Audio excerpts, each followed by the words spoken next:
welcome to this week's episode of Witchy Shit and Mangalit with Cartabus and Rawiyah. We are so happy to be back with y'all. What's on the schedule today, Carter? Because it's going to be a surprise to me too. And halfway through, I'm going to be high because I took a dose before we started this. You know what? Usually you're high the whole time, so that's it'll be fun watching you get more high, like as we're talking. It would be like a descent into relaxation. So today we had to kind of pivot a little bit because the guest that we had planned had technical difficulties and could not join. So hopefully we will be able to have my friend Danny on in the future. But since he could not join, we are going to be talking whatever we've been watching this week, as well as seriously focusing on Demon Slayer because we have been very much enjoying that show. And I also would like to talk about the different schools of magical practice, because we kind of touched on a lot of the different factions last time that we talked about Pantheacon, but we didn't actually dig into what those factions were, where they came from, what they mean, and how they interact with each other. We talked about a couple of them and hinted at some like background stuff, but we haven't actually really dug in and been like, well, this is what these bitches do, etc. And I think that might be some good education for our audience, because they may not all be a part of the community and really into this stuff like we are. And then we can talk about video games, which we didn't get to last time. Oh, awesome. So, I'm excited. Yeah, but before we get started, I discovered something this week that I am a dumbass, and here is why. So I've been seriously thinking about getting more tattoos because I love tattoos, and we've talked about tattoos before. So I have that one tattoo on my ankle that I got in 2009, and I want to potentially get like a sleeve around it of other anime shit. And I even found an artist. So like, I'm really excited about potentially doing that. I just need to save up money because it's going to be hella expensive. But I was telling my other friend about it, and she was like, you have a tattoo? Let me see. So like, I sent her a picture of the tattoo, and I was like, she was like, what does it mean? And I was like, it's Yoku. It means wing. And she's like, bitch, Tsubasa means wing. And I was like, what? So I went and looked it up, and I have the correct symbol. My symbol is Toski's symbol. It means wing. I have Tsubasa on my leg, and I have been telling people for the past 13 years that it is Yoku, which is incorrect. And I looked it up, and Yoku means well, which is probably Chichiri's symbol, and I'm an idiot. So a little bit about me, that I do not know symbols, and I say that I do anyway because of who I am as a person. But well, I'm glad you know the correct word now. Yeah, I know, right? Symbol, I'm like, wrong word. Like, at least I got the correct thing on my body permanently, as opposed to doing it the other way around. So, I mean, there's that. So at least like it wasn't a complete failure, but it was still a little bit embarrassing because I was real confident in telling people what that was. And I was real wrong about it too. In my confidence. And that just reminded me that, like, I read another thing that they're like, every friend group has a golden retriever friend who's just like big and dumb and super duper friendly and everyone likes them. And I'm like, I don't know any oh shit, I'm the golden retriever. Oh my God. Those moments where you're like, oh no, it's me. It's me. I'm the one. I was telling Ron about that last night. And he's like, well, you're not dumb. I'm like, no, I'm intelligent, but I'm a complete dumbass. There's like, I can't even front on that part. And he's like, oh, I mean, but there's a difference between being dumb and being a dumbass. I'm like, yeah, but it's a very fine line. It's extremely fine. I walk it. I just walk that line. You have totally, no matter how you may feel right now, you have totally made your common sense rules in life. Like, you have not had a critical failure. And I feel like dumbasses regularly have critical failures, and That's I true. don't think you've had a critical failure. I'm incredibly lucky as well, so that may be part of it. Hmm. So, like, I'm very, very lucky, so I always land on my feet even when I trip dramatically because Hmm. I'm doing it with flair and in a panache. Um, yeah. So, what have you been reading and watching this week? Oh, my list is going to be super easy because it's nothing. I have been I am running late with all of my edits. It is taking way longer out of me than I thought. So it has been, I've only watched Demon Slayer with you. So that's me. Check. That's everything. And it may be this way for the next few weeks because That's I fine. am I am involved. I think the only thing that I know the only thing that I watched was mostly for comfort this week in the Mhm. background as I fell asleep, and that was Avatar: The Last Airbender. Oh, Like, yeah. yeah. I'm also pretty excited because supposedly there's a teaser trailer for the live action that was supposed to premiere, but supposedly it did it yesterday, and so I missed it. It was on like a YouTube live for Netflix. So I missed it, and I'm trying to find, like, did somebody bootleg that off their They computer or something? had So to have. Like, yeah, even if they were telling people you're not allowed to, they definitely were. someone had People to were have. So people were screen recording or something like that to get that. We just gotta wait for them to edit something it had and to get it up. happen. We're gonna Please, I see hope they edits get it and up reels soon. soon. I feel like I want it to happen so much, and it's not gonna happen. And I know Netflix is spending money on it, but I'm like, these assholes. They're lying about one of the things I'm most excited about being alive about, and I just I need it so bad. I need a live action Avatar so fucking bad in my life. I'm so. My only worry is that it's not gonna live up to expectations because there's so like, the fandom for Avatar is so rabid about this, and We I are. know We're they're gonna protective of our shit. like, they're like, everybody's just gonna go feral if it doesn't live up to what you want. Like, People "How will leave fucking Netflix. dare People. you?" Yeah. No, in droves, in droves. They'll be burning pictures of Netflix in effigy. Like, "You bastards! First you ruined Bebop, and now you come for Avatar!" Yeah. And I think they're coming for One Piece next. They Someone's doing are. a live. Yeah. No, it's Netflix. They're doing a live action One Piece, and I'm like, "Ooh, brother, that's not the one I would have chosen." Like, you mess up Gung Gung Gatling, you're gonna be fucked. Because Uh-huh. the Mhm. One Piece stands are even more rabid than Avatar Right? stands. Right? Yeah, I saw that. I'm like, ooh, decisions. Yeah, that's like, I mean, granted, didn't they try to do Full Metal Alchemist at one point? I feel like they I think they did. were talking about it, but I don't know if it actually happened. Yeah, the Um, only one I know for sure they did was Death Note, which I actually heard was kind of okay if you, like, ignored the original material entirely.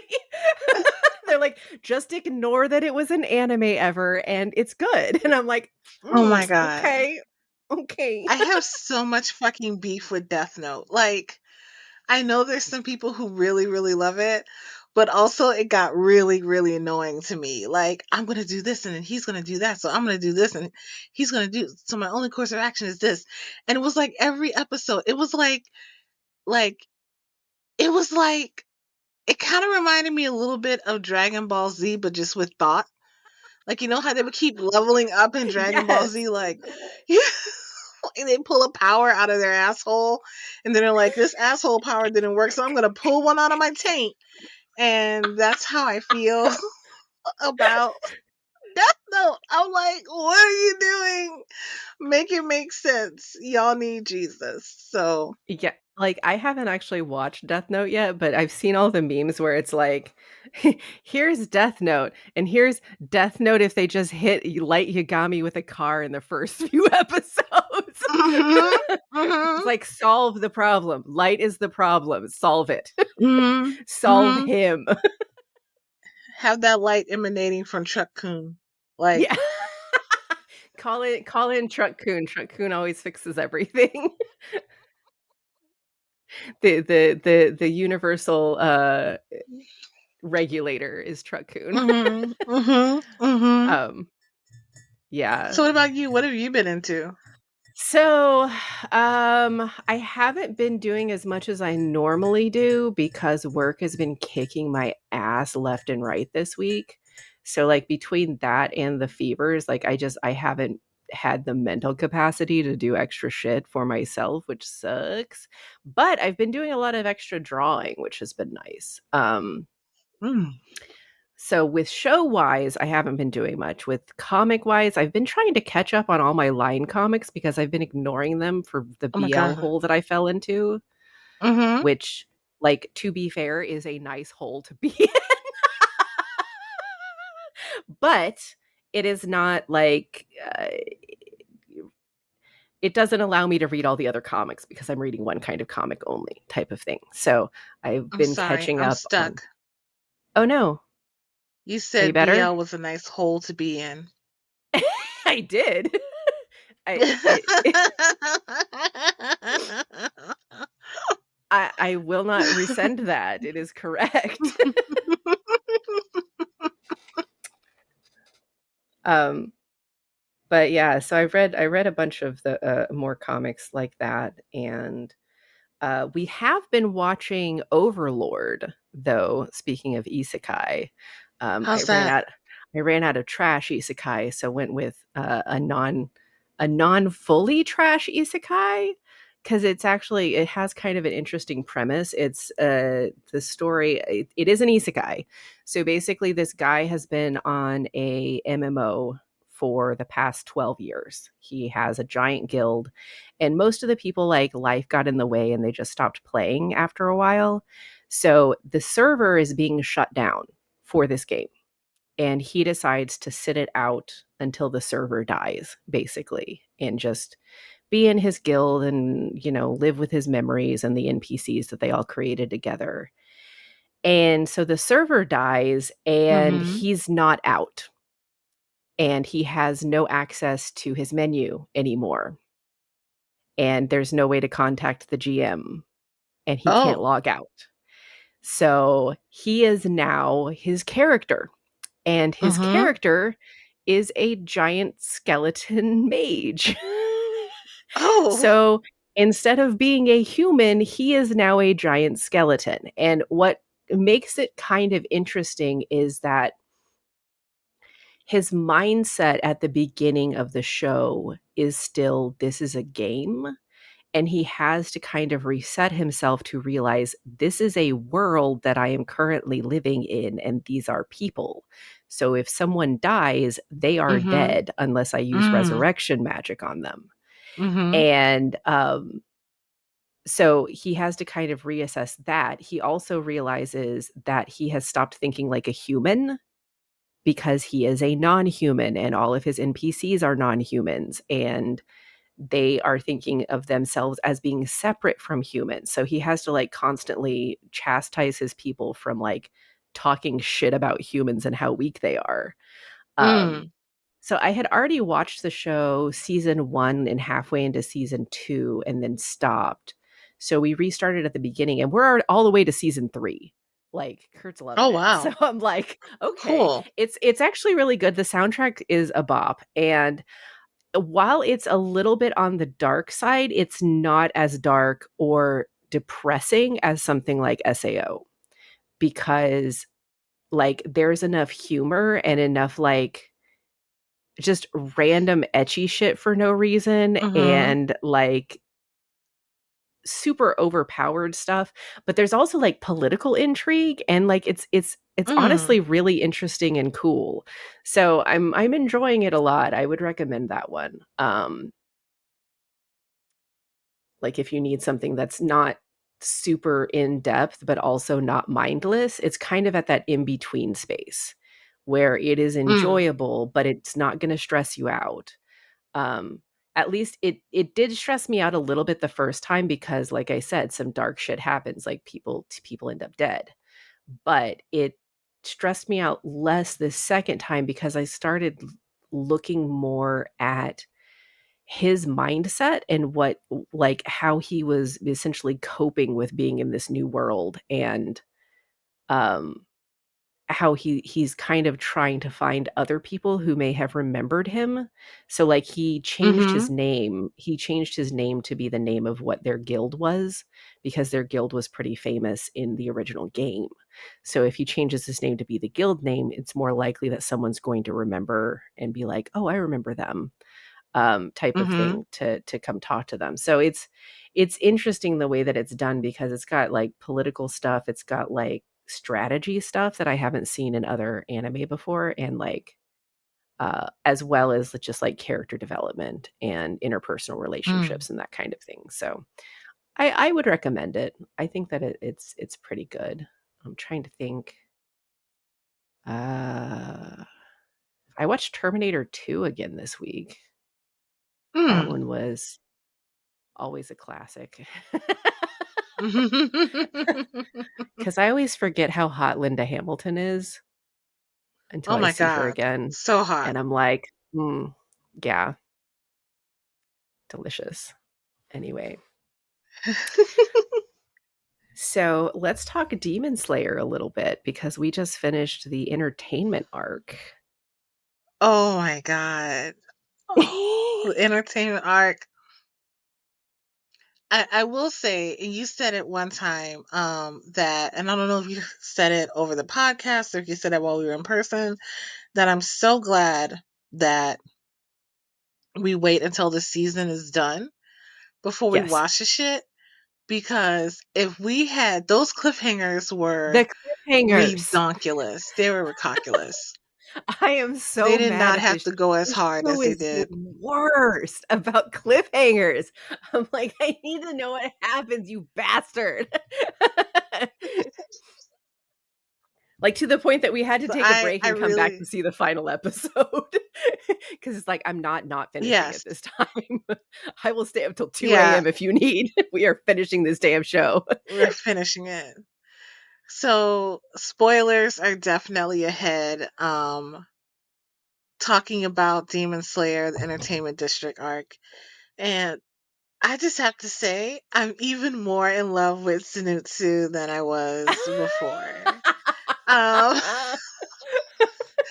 he was like, he was asleep for the last what For 6 the entire episodes. time. Yeah. And like I have to say, I like him when he's asleep. Only when he's asleep. If he could just stay asleep the entire show, that would be great. Oh my god, I he was, because the thing is they had that little sleep bubble by his nose, so Yeah. he's saying like badass He's like, shit while he has a sleep bubble hanging out of his nose, and I love that for him, and I love that I get to witness him in that energy. Um, yeah, no, I fully leaned into it. If I cosplay anyone from Demon Slayer, it's gonna be him. It's gonna really? be him. Okay. Yes. I got my Hanafuda earrings. I'm waiting for those to come in, my Hanafuda earrings. But I will be cosplaying some kind of form of Zenitsu in the future. I'm going to need a big yellow afro wig to make it work because he's just in my heart. I'm like, I feel you. I feel you, Zenitsu. I feel you. Like, shit is scary, but you're still going to get it done. And I love that about him. And I thought it was hilarious. He was asleep and in like a kimono and in makeup. Like, Yes. yeah, it was brilliant. It But was like brilliant.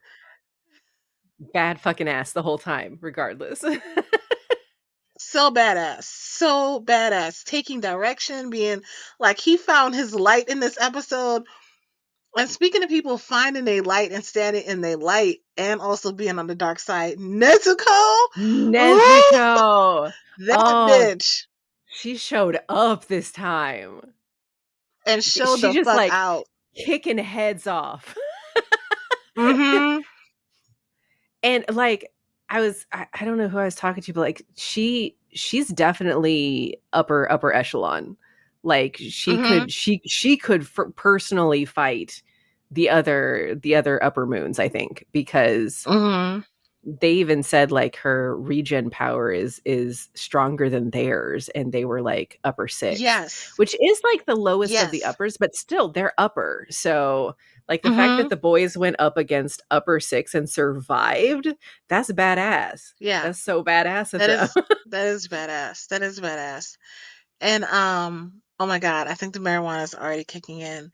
But I am convinced that even though like Tanjiro's like I I have this like scar, like I don't know what this means. My dad did flame dance, blah blah. I'm like, your dad has to be a bad, or someone in your lineage is a badass. This cannot be just a coincidence. Like your sister's blood burns like the sun. Yeah. Come on now. Well, did you Something notice when he was fighting at the end there, his face got the actual it symbol, the got the fire thing. symbols. Hmm. It went over the scar for a hot minute. So, like, It he did. has it. It's just not out all the time like it was with his dad. Though even with his Yeah. dad, it receded because a lot of the pictures we've seen of his dad in the past, he didn't have the scar. So it Yeah. must be something that only shows up when he's properly using the fire breath, not flame breath, because flame Yeah. breath's what Not the other flame ones breath. use. Um, I so thought it was that's really sun breathing. interesting. Was it sun? Yes, Fire yeah, or sun flame? breathing. Sun. Yeah. It's just, oh my God. And And since he said sun Inosuke, breathing was the original, um, yeah. that would make sense why he can use multiple elements at one time. I bet Mm-hmm. he could learn all of the elements. I think that may be what his black blade actually means, because they keep saying, like, the black blade means that Mm. he doesn't have a specific chosen element, which they're like, "Well, that's not Mm-hmm. powerful because 'cause you're not gonna be good at anything," but that's because he can be good at everything. Oh So my God. He's the avatar. yes! Tandra's the avatar. That is canon now. He's gotta learn water bending and fire bending. He's gotta Yep. learn lightning bending from Saint Itsu and Oh my beast God. bending from Inosuke. Beast bending. Beast. I love how Oh, Inosuke was like original bending or some shit like that. He's like, my own bending, beast, da da da da da. My yeah. own like yeah, so I'm I getting I love him so much. I just love him so much. He was like, "I don't react to poison ever because I'm from the mountains," and, like, 2 seconds later, he's literally dying. mhm. And it's like, "Oh my god, chill out just a second." He's And so then good. Nezuko coming around burning the shit out of the inside of their bodies, like the badass she is. This little angel of mercy coming coming on. Huh? But I love She how they had didn't oh explain it. They didn't explain it to the wives at all, so she just, like, sets Tengen on fire, and they're like, "Oh my god!" like no, don't cremate him. He's still alive. And meanwhile, he's over there like, I can't believe I won't be able to say my last words Because these bitches because won't this shut bitch up. won't stop.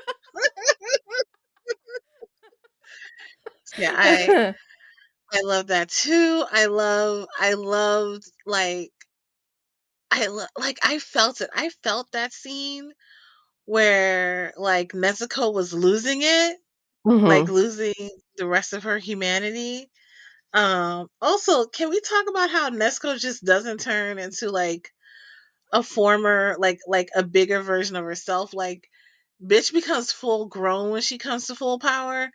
Like Yeah. she turned into like 20 or something plus Yeah. when she gains full power. And I'm wondering if they do that. Like I wonder what artistic choice that was, or how that came about.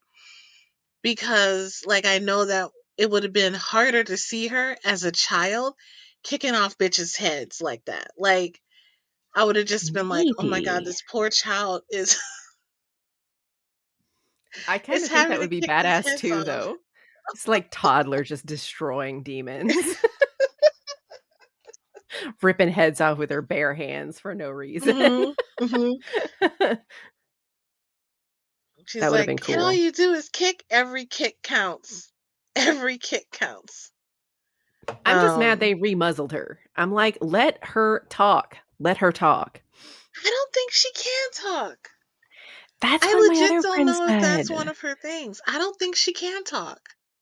Like something about the her being brainwashed like made her revert completely, and so Hmm. she thinks she is a kid most of the time, so that's why she can't talk. And I'm Yeah. like, yeah, but other demons can talk and she's like more powerful than them. I would imagine she's logical enough to use her words, at least She's in enough so that Tanjiro would listen to her. I think that's another artistic choice because it keeps it. If she could talk, it would definitely probably be her show. You know what I'm 1000% saying? it would. We would not pay attention to anybody else. No one else. No, no one. It No would one it would else be matters. the magical Nezuko mystery hour, and that's just how Yeah, how we would watch yeah. the show.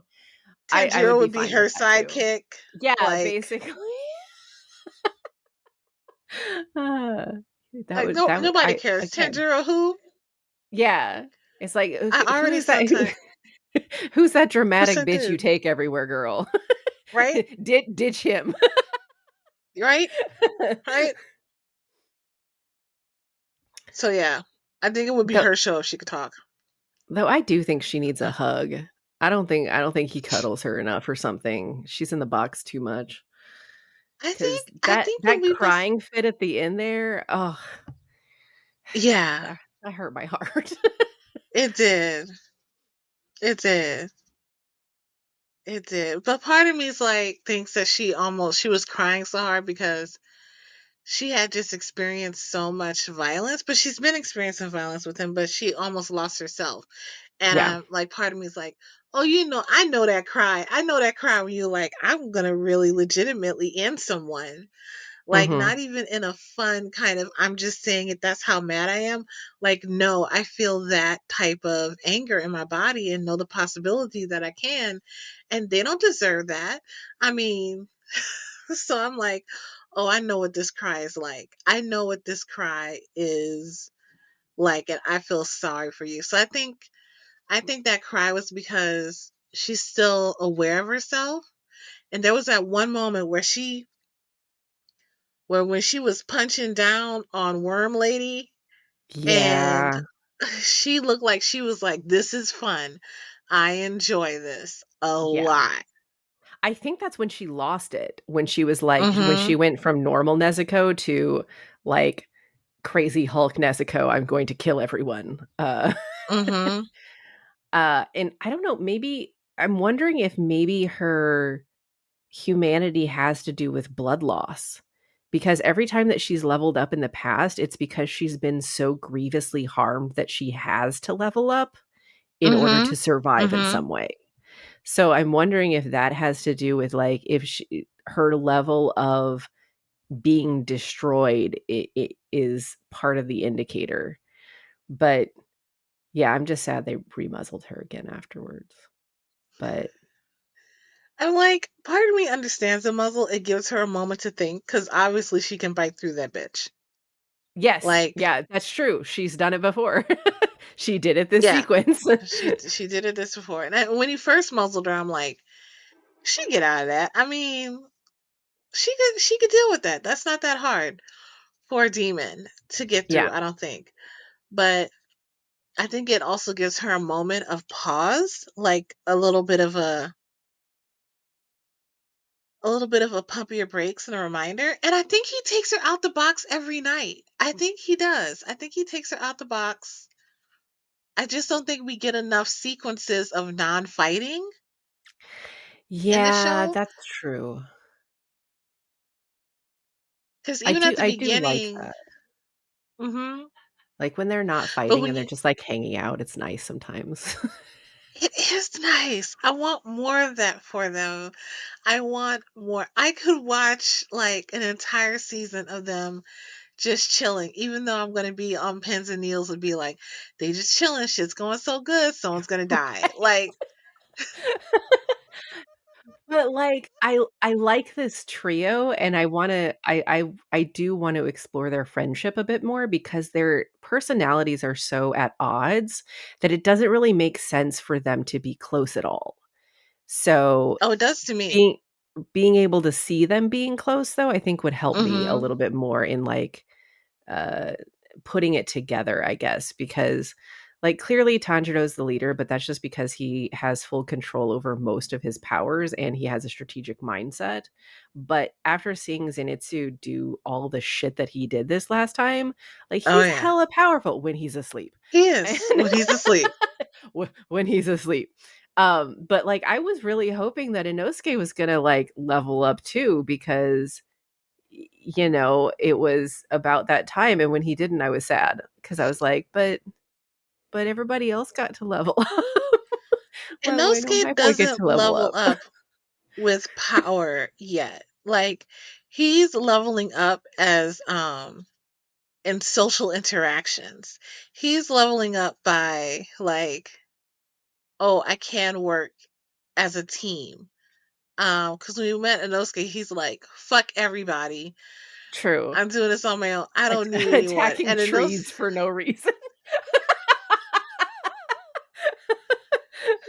um, and I think Inosuke's like journey is this one of like caring, taking command, having conversation with. Like, it's like he's having an Avatar Korra journey. Like, Aang hasn't had it all together. Like, he needed to get his physical powers and prowess up. Like, Inosuke has amazing perception, like has the strength, has proved that he has the speeds.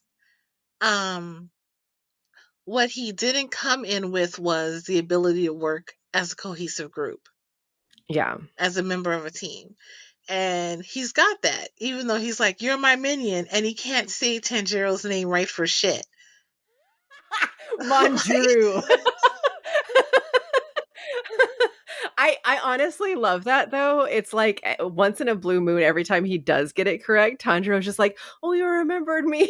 It's like it makes it that much more special that he actually said it right one mm-hmm, time. Because he says everyone's name incorrectly all the time, constantly. mm-hmm. You know, But I I loved. kind of love him for that too. It was such a good. There was never a moment where I was not engaged with what was going on the screen. Like, it Yes. was just, and the artwork was still so beautiful. This time we didn't have to worry about any hentai elements. Like, it was. Like the poop tentacles from last time. Just some raw hamburger on the train for no reason. Yeah, they didn't do any of that this time. No, they They didn't. kept the animation at the same level. Yeah. Even the rough blood scythes and stuff like that, it didn't Mm-hmm. take me out of the scene, even though they Mm-hmm. were like clearly that. And Gyutaro as a bad guy, oh my god, was he scary. Mm-hmm. Um like he didn't give a shit. No. He was like, "I will No. ruin all of you." And then the sad backstory at the end. Are they going to keep doing that? I'm tired of I that think already. they are, cause they've done that with almost every single one of them. Like, Tanjiro's like, oh, poor baby. Except this time they decided to go to hell together. Like, Yeah, like there was like an y'all opportunity. killed so many people, but I'm sad now. Yeah. You're like, oh, you gonna force me to care about you? Now that you dead? I hate you, bitch. I hate you. And Tanjiro's all like, I hope they made up. And Nezuko's like, hmm. Yeah, Nezuko's like, maybe don't care so much about what the demons are feeling. And meanwhile, Tanjiro's like, you guys have to be friends. I know you're dying and you need to die, but you have to still be You have to, your brother and sister. Come on, be you're all family. you have in the It's like he's world. shoving the heads together. Now kiss and make up. Love each other. You don't mean that. And she was right. She's like, who are you to lecture us? She was right. Yeah. Yeah, She she was was. right. She was like, "Look, kid, just because you grew up in a happy family doesn't mean the rest of us did. Shut up." Mhm. Mhm. But at the same Like time, you. like, I feel like if Tanjiro hadn't grown up in the family that he had with all the loving stuff, he probably would not be as fucking dramatic as he is now. So, like, I'm happy that he is the way he is because it's Yes. entertaining for me, but at the same time, I Mhm. also understand what the demon was saying with, like, you can't judge us. Mhm. We are not the same, son. You need to calm Yeah. down. But Yep. yeah. So for the He's so first time sweet. ever, I don't have any spoilers for the next season. So like I don't actually know what's going to happen, except for I know that we're going to get to see Mist Guy in action, which I'm excited about, and we're going to get to see Mitsuri in action, which I'm excited about. She's the one with the pink and green hair. Mhm. So that's going to be The exciting. love. The And love. yeah, the love one. And also they fight a bad guy with baby arms for hair. Listen. He's got baby arms coming out of his head, and it is hilarious to me. So I. I'm hoping he's actually really scary and like the baby arms are like doing shit. Like they hold knives or something. I am. I'm hesitant about the Sword Village arc because I don't want the entire Sword Village people to die because they blew up everything. They raised They that whole district to the destroyed the fucking ground. shit out of the entertainment district. There Yeah. isn't even a district anymore. Well, we knew that was going to happen though. The incident is like, I knew it was going to, I told you that was going to happen. Oh, you I did was say that like, was gonna happen. You did say that was gonna happen. I was like, yeah, that makes sense after they destroyed the train. But it wasn't like a whole fucking district. I'm surprised the I district mean, wasn't the a crater. insurance. I am surprised there were even building pieces left over after some of the shit they pulled previously. Mm-hmm. Mm-hmm. I have been consuming while I've been writing a lot of Demon Slayer music, which has been great and has been motivating for me. Um, I love it. I'm like, I haven't been this obsessed with an anime, I feel like, in a long time. Like I've watched animes and I've been like, oh, Mhm. this is cute, this is great, I enjoy this. But right now I'm like, oh my God, Demon Slayer.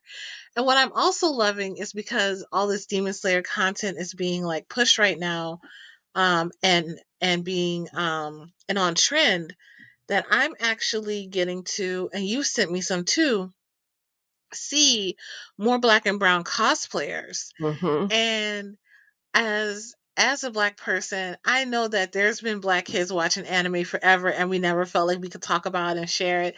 And I want to look at this next generation of little geeks and nerds and weebs, and they're just like, we're gonna cosplay, we're gonna watch this, we're gonna have t-shirts, we're gonna put it in our language, we're gonna talk about it in AV.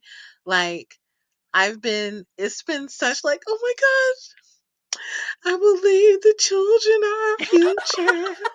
Uh, I get it, and it's also encouraging me to do my own cosplay as well. And yes, it's gonna be weird for me to cosplay.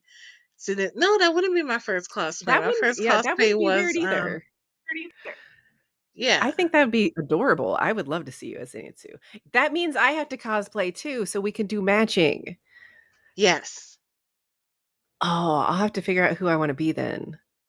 If you're doing Zenitsu, I absolutely can't do Inosuke because he's topless. So Hey, that would be very there's difficult. drag king shit, I which know, but like I would feel very claustrophobic in one of oh the yeah, chest because we'd plates have to because tape you. yeah, we would have to like tape me with like industrial strength duct tape because these bitches are hard to tie down. They just are. Mhm. Um, but I could do I've been thinking I could do a femgen, a gender bent tengen. Yeah, that would be amazing. I've seen Oh my it done god. before. So, and it works if it's done well. But we'll see. There may be more, more Hashira. Right now, Tengen is my favorite of the Hashira that we've met so Mm-hmm. far. That will He's so probably good. change to the Wind guy eventually because I have a extreme soft spot for anybody with Kansai dialect, and he Mm-hmm. does. So, yeah. And I know that anytime anybody has Kansai dialect in an anime, it is an extreme. It's like an extreme version. Like that's not actually how people from Osaka sound, Mm-hmm. but the anime version is my favorite. I love it so much. So I'm like any Kansai fire or air users, I immediately stan because I Mm-hmm. have known enough of them to stan them permanently, Nice. automatically. If I see that happening, I'm Nice. like, that one's my favorite. Mm-hmm. Especially if they're a I don't delinquent of know. any kind. I don't know which one I'm like into yet. Like the one who I was like, oh my God, I could be friends with you dead. Well, I mean, we all love Rengoku because he is just an enthusiastic kind of dude. And I would have Mm-hmm. loved to see him train them. If Mm-hmm. those three actually became his disciples, they would have been like hella strong, hella fast Yep. because apparently his training was super duper hard and those boys do not know how to regulate themselves at all. So they would They have do just not. gone ham into whatever training and it would have been absolutely bonkers. So I would have very much looked forward to that. I hope that even though Tengen is retired now, he can still train them because he Mm-hmm. also offered to make them his apprentices and they were all enthusiastically like, yes, of course, we'll do that. Mm-hmm. But I think it would be interesting if they got trained by literally all of the other Hashira. I think that would be That would super be kind of cool. interesting if they could like meld some other styles into their own style and Tanjiro would just Mm-hmm. learn all of them because he's the avatar. So Mm-hmm. Because he is the avatar. He is the avatar. He was like flame, water. Now we need some kind of earth style. I think He can. actually the blind monk guy uses earth. Mm-hmm. So maybe they can talk to him about that one. Mm-hmm. I I'm listening think. to the trap music right now. Like this whole conversation I've had You it got playing in my but I'm high, friend. so I forgot I was listening to it at the same time. So then it just came on a little bit, and I'm like, "Oh, that's right."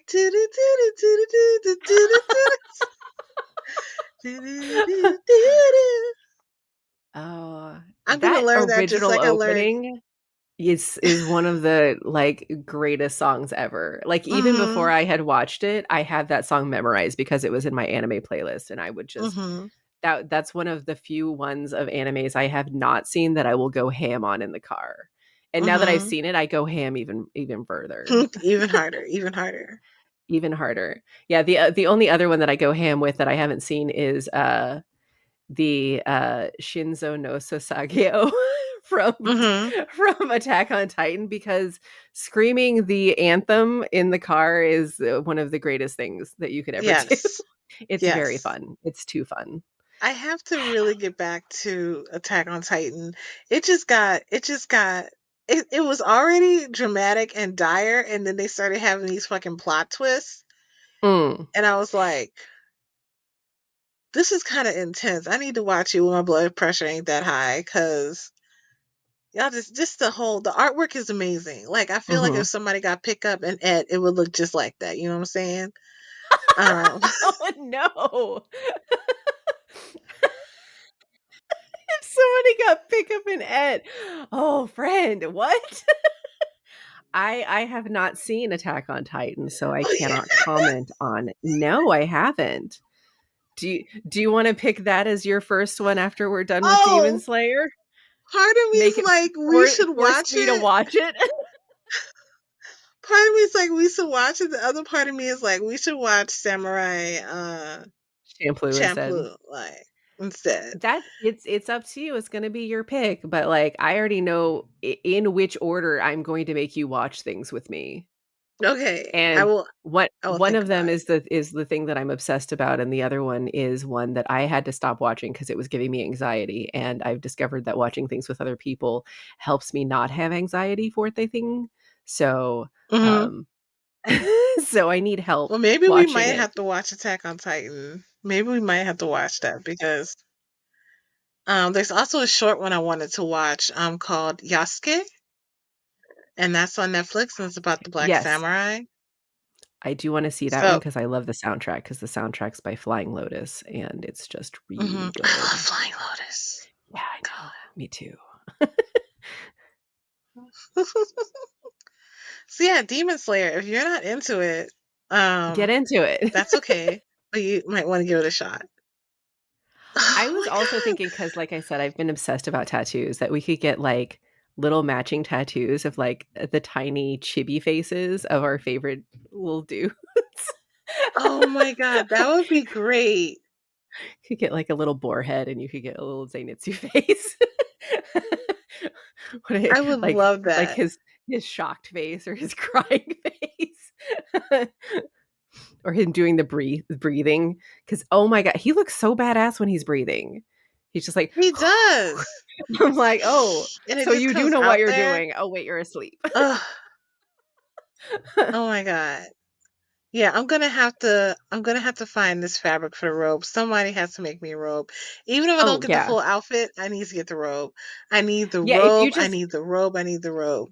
there are no rules with cosplay. You can do casual cosplay if you want. You just do the robe, do, like, a yellow wig, that's a cosplay. You're cosplaying, I just do your think makeup. the robe, a yellow wig, and a comfy black dress would be like Yes. There you what I would go. wear.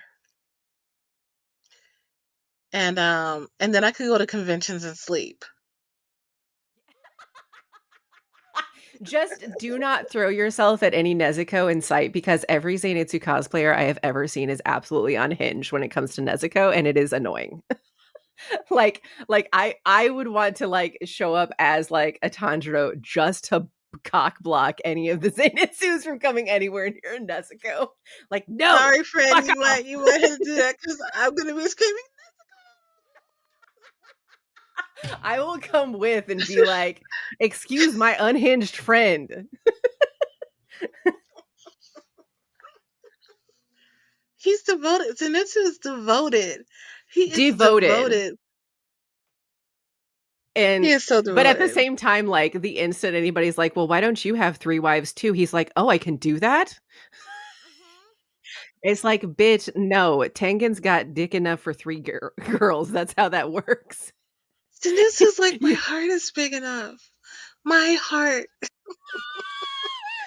So like legit, I another reason I identify with Zenitsu is because I feel like he wants a wife right now because he doesn't want to die a virgin, and he also has a lot of love to give. And my younger self understands that. Like that used to be my biggest fear that I was gonna die a virgin. Like that was legit the fear that I was gonna die a virgin on a toilet or in an elevator. Like that was my nightmare. So like I get it. I get it. I get it. Sinisa just wants to have the love of his life in this life. He's Sailor Moon in that way. He's like, I don't want to fight. I just want to like get married. Like I just want to like have a girlfriend. Like That's it. that's He it. just that he is the magical girl trope of, "I just wanna eat food and have a boyfriend. I don't wanna Yeah, fight all these yeah, bitches." And yeah, he's the same. He just wants to eat good food and have a girlfriend. yeah. I see you, Sinisa. I see you. Like I identify. I identify hard. You know what? I'm also really self conscious and socially shy, so I'll probably just carry around a board that says Nezuko, and every time I see a Nezuko, wave it. And You're like the because only ones that the Nezuko's gonna be like, "Yay, I will give you a hug because you're clearly not yeah, unhinged." So, yeah, yeah. It's like, hi, Nezuko. meanwhile, like, all of the other Ooh, Zenitsus, "I am in danger." I could Because they queer it keep up and make it into a ooh. fan. I can make it Oh, into a fan. Could you yes! imagine being a Slay. Nezuko and then opening the fan and then like, oh Nezuko, my god, I'll slay. do drag makeup. Oh my god, with glitter. I will Yes. be Oh my a god, and, like, Zenitsu queen. the circle the circle blush, though, you gotta do the circle Mhm, blush. mhm. Mm-hmm. Mm-hmm. That would be amazing. I'm here We're for gonna it. figure this out. It's gonna be great. It's gonna be great. Ugh. And they're having a live event in New York for Demon Mhm. Slayer. They're gonna have a takeover Times Square, and I know you can read more about that on Crunchyroll if you're interested. I want to catch. I know there's gonna probably be like a little bit of a live stream, or some cosplayers are gonna be traveling out there, and I'm just gonna like pay attention for their lives because I cannot go, but I want to. I want to see what shenanigans are going on there. And aside from Fair. that, I think you sent. Did you send me this, or did I? There's the voice actors are on stage doing live readings while the movie plays behind them. Really? Yeah, that's the thing Interesting. that's Yeah, I happening with haven't Demon seen Slayer that. too. Wait, which movie? The train movie or a different I think one? it's a train. I think it's a train. They even have Okay. Nezuko's voice actor on there going, mm.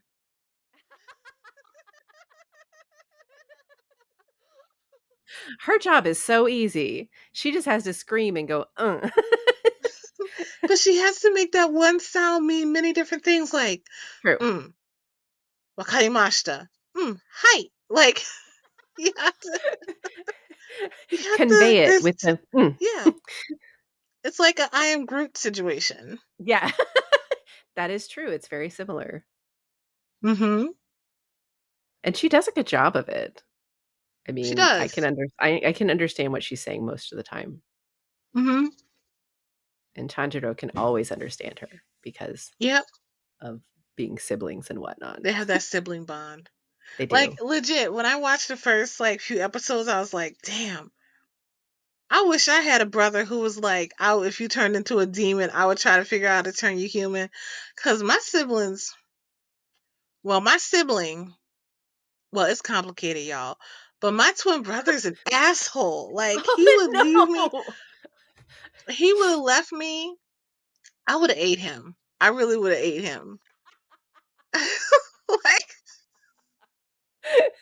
he wouldn't have had a chance. It would have been no show. I wouldn't have been like, he'd have been like, Rawiyah, Rawiyah, Rawiyah. And I would have been like, crunch, crunch, crunch, I was crunch, like, crunch. I don't your give a bitch ass fuck. looks a little tasty." Mm-hmm. Devour. Like, I remember when you did this, I did that, I did that. There'd be no chance for me. I'd be full on demon. Your boy would have had to kill me. That's what would have happened. That or the sun. Something would have happened. You would have showed up like, "Oh, you've been eating people, huh?" Mm-hmm. Gotta die. You'd have been like, yeah, it was my family though. It's fine." It was family. It was family. It was family. I kept it in the family. It's good. It's good. Mm-hmm. Mm-hmm. Mm-hmm. So yeah, get into it, y'all. Zenitsu for the win. Ten Chinjiro's like it's like parts of him are who I aspire to be. Like each of them have parts that I aspire to be, and I think that's why why they make a cohesive team to me because Tanjiro just has common sense. Like Tanjiro has common sense. He has drive. He has such a big compassionate heart. Like he's obviously the heart of the group.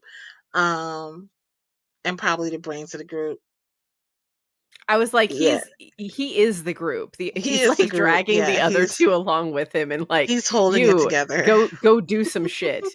It'll be fine. He's that, but he represents that higher self, right? He's like the Yeah, higher self. And Inosuke is really that like lower, like fetch energy. I he's want the what I id. want. He's Yeah, absolutely the he's id. that's He's it. just like, I'm gonna do what I want because I'm the I'm gonna king of do the it. forest. Oh my god, It's calling great. Tengen the festival god, Yes, it following was him perfect. around. Like it was like God of festivals. I'm pleased to meet you. Right, that was Oh pretty my cool. god, so good. Yeah, I can't wait to see this next season.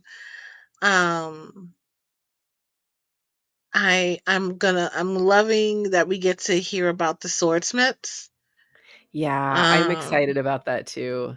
Like I know our boy who chases tundra around everywhere because he does nothing but destroy swords. Mm-hmm.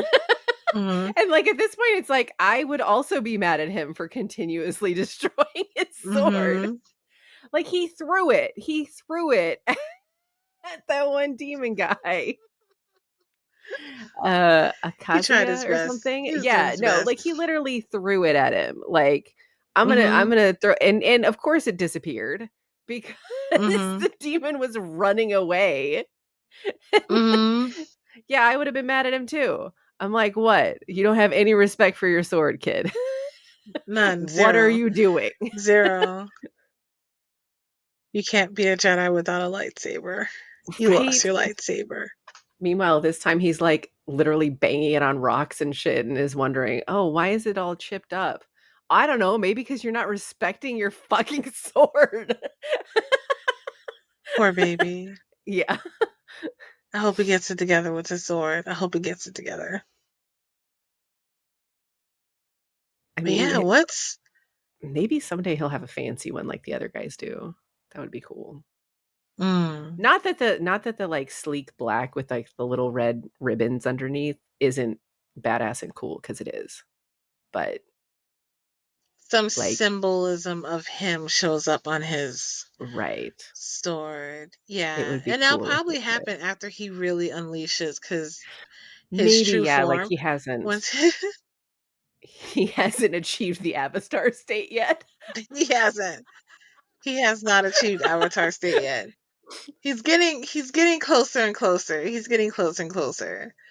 Um, yeah, but also I love how Tanjiro's personality is like, oh, this was a pretty bad fight, but we survived, and this is what I learned from it. Yay!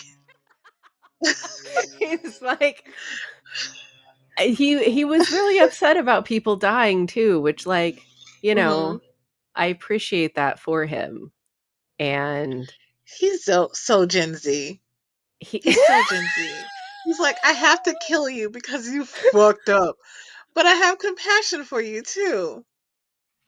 like, let me just hold you in this space while you're dying Hmm. because of who I am as a person. And the Hmm. demons are And who like, you are as a fuck person. off. Uh-huh. Let's try to achieve peace with your final 5 seconds. He is like that. Hmm. Um, but yeah, so definitely watch Demon Slayer if you have not. Hmm. Um, let's move on though. Our next topic, like I said, let's talk a little bit about the differences in pagan stuff and like why we talk about it. Because, like, Hmm. personally, if you guys don't know, the history of some of the pagan practices are rot, for lack of a better way to put it. So Yeah. specifically Wicca, like I've done a lot of research on like the history of Wicca and like where it came from and stuff like that. And basically Gerald Gardner made the shit up in the 50s. He Yeah, just but people will he be he like, it's old yeah, they're trash. like, oh, it's the oldest tradition. They just no, the bitch made it up. And he not Mhm. only made it up, but like he used a lot of shit from the Golden Dawn that he stole from Aleister Crowley. So it's very funny to me because they were like besties. He was besties with Oh, I Aleister did not Crowley. know that. Yeah, no, for real. Like a lot of the stuff that's in there is from Crowley. And so I find it like terribly ironic that like some of the modern witches like But hate Aleister Crowley. Crowley's They evil. hate, they're like he's the devil. Because I Mm-hmm. mentioned once like I was in this like mom group for pagans on AOL back in the day when AOL existed. And I didn't know. I was trying to learn shit. I was a baby witch, That but I was was like, dial-up days, wasn't yeah, like it was back in the day. No, it wasn't quite dial-up days. It was like early college, so like maybe 2000, somewhere around there. it? Like Okay, it was 2000, close to dial-up days 2001. though. Yeah, it was close and it was within spitting distance of dial-up days. It was when AOL still existed, so that's old enough. Um, but yeah, I was in this group with them and I mentioned that I thought Aleister Crowley was interesting because I was reading this book by Ronald Hutton about the history of witchcraft and that's how I found out about Gerald Gardner and Aleister Crowley being besties. And they were like, no, Aleister Crowley's the devil. And that's when I was like, if you think he's the devil, then actual evil is not going to show up for you at all. Like you Yeah. have no discernment when it comes to that, because Mm-hmm. yeah, he's an asshole and like he was a terrible person, but he's not the devil. He's just Mm-hmm. a terrible person. But I find it ironic that Wiccans are the ones telling me that Aleister Crowley is terrible when their religion is partly based off of his own teachings, Yeah. which is just hilarious to me. So within Wicca itself, there's a ton of different versions, but the two main ones are Gardnerian, which is the Gerald Gardner version straight up, and Alexandrian, Mm-hmm. who was a Gardnerian witch and then decided to do slightly different things. So he made his own school, but both of those are heavily based on initiation practices, Yeah. which is kind of a tenet of that type of Wicca. Um, so again, that's why I'm like, ugh, Wicca is a little squeaky for me personally, because also they lean very heavily into a lot of traditional concepts. Like they're very Binary. gender binary. They're very like almost conservative in the way that they think about things, because again, the practice Yep. was made in the 50s, so they're very set in their ways, and because it's initiation based, they gatekeep the hell out of it. So the only reason that we even know a lot about Wiccan practices is because of Scott Cunningham and Raymond Buckland, because they both Uncle wrote Bucky. yeah, yeah, Uncle Bucky's Big Blue Book. And I honestly think Raymond Buckland's, like, his actual listings and stuff, he ungate kept the whole thing. He was Yeah. kicked out of the practices because he ungate kept it. He was like, I'm just going to tell you guys how to set up your own practice. And they were like, you're banned because you told all of our secrets to other people. So that is also why I appreciate him, because he was like, I don't think that other people shouldn't get to experience something just because you guys want it to be a certain way and you want to gatekeep the practice. Mm-hmm. Um, I do so think yeah. there's reasons for gatekeeping some things. Like, I know a lot of ATRs that gatekeepy, and ATRs are African traditional religions. But I Mhm, think certain things are gate kept because they're like, because I think that like privilege and access is a thing, and if you need to use mhm, this against your oppressors, then they don't need to know that magic. So I think a lot of what when I see gatekeeping running in situations where there's a colonial mindset, mhm. I understand it. But the Well, I gatekeeping think that was gate happening in gatekeeping for safety versus gatekeeping for elitism are two completely yeah, different things. two different things. Two different things. And I think that was what was happening with Gardnerian, Alexandrian Mhm, type stuff. Because it's not like when we talk about other things, I'll talk about fairy and the offshoots of fairy that I know of. But fucking with fairy shit almost killed me. I didn't get that same shit from Alexandrian or Gardnerian like Wicca. That was not how do I say this without sounding like an asshole? sound like an asshole, I don't care.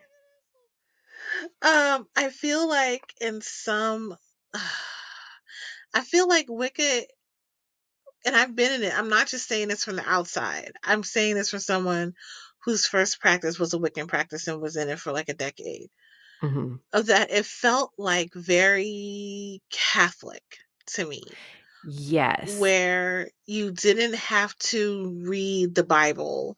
You didn't have Mhm, to read all of the holy texts, or you didn't like there was this whole binary thing like you talked about before, but you could be Catholic without taking an in-depth spiritual journey. And I felt like you could do the same thing with Wicca. It wasn't until I started looking at other traditions that I started to feel And maybe it's just because I'm aligned with other traditions, or I'm aligned with the tradition that I'm creating, but it Mhm. didn't hit in an in-depth way that Yeah, caused me to question, to have an existential crisis or an existential awakening. right. Like, it didn't inspire that in me. It was so even killed that I felt like there was no growth with it, the same way I felt like there was no growth with Catholicism, I no think progressiveness. eh, and now I'm gonna sound like an asshole, but I think a lot of the Wiccan practices, to me, feel very waspy. So it's almost like Yeah, w white people bullshit as a religion. And, like, to me, that's not something that I'm interested in. Like, I was against a lot of the practices that I was, forced on in, like, the Methodist church and stuff like that because, again, like, being in the church and then going to a different church that feels just like the church, but, like, there's also a female goddess, it yeah, it rubbed me the wrong way, and that was before I figured out that I just simply don't like worshiping and that I needed to create a different kind of practice for myself. But mhm, even then, if I tried to practice Wicca the way that they wanted to, it felt like how should I put this? You know how when you just start getting into something like, let's say, video games, and the first video game you find, you get immediately attached to, and you have good nostalgic feelings about it, even though it's not something you're gonna go back and replay a bunch. That is yeah. how I feel about Wicca. Like, I have Mhm, some nostalgic feelings of it just because a lot of the original books that I read when I first started getting into paganism were Wicca-based because that is where the majority of the books are. But now when I'm reading those, it's for entertainment purposes. mhm, Like, Silver Ravenwolf is hilarious, and I love reading those books for entertainment because, like, I can't even imagine the life she leads. She is like it's like watching Real Housewives of, like, New York or something, but for witches because of the uh-huh, way she talks about her practice, like, "Yes," and then, like you were saying, "Yes, and I go collect dew at the very at, like, 3 in the morning because that's when it's the most magical," and it's like, "Bitch, who's yeah. got time for that? Who's got time to go collect Who's dew from their got backyard time? first thing in the morning? Not me. I'm not doing that. I'm asleep." So, Mhm, like, yeah, it's like watching rich people do rich people shit, but, like, you know, Wicca. mhm, So it's very entertaining, but it's definitely not something that I would follow or practice myself. yeah. Yeah, no, I feel you. And also, I feel bad for Wiccans sometimes because the people who aren't into Wicca really aren't into Wicca. Like, there'll be conversations, and you'll be having conversation about something that happened in the community, and some spiritualist who was part of it, and the other person will be like, "Were they Wiccan?"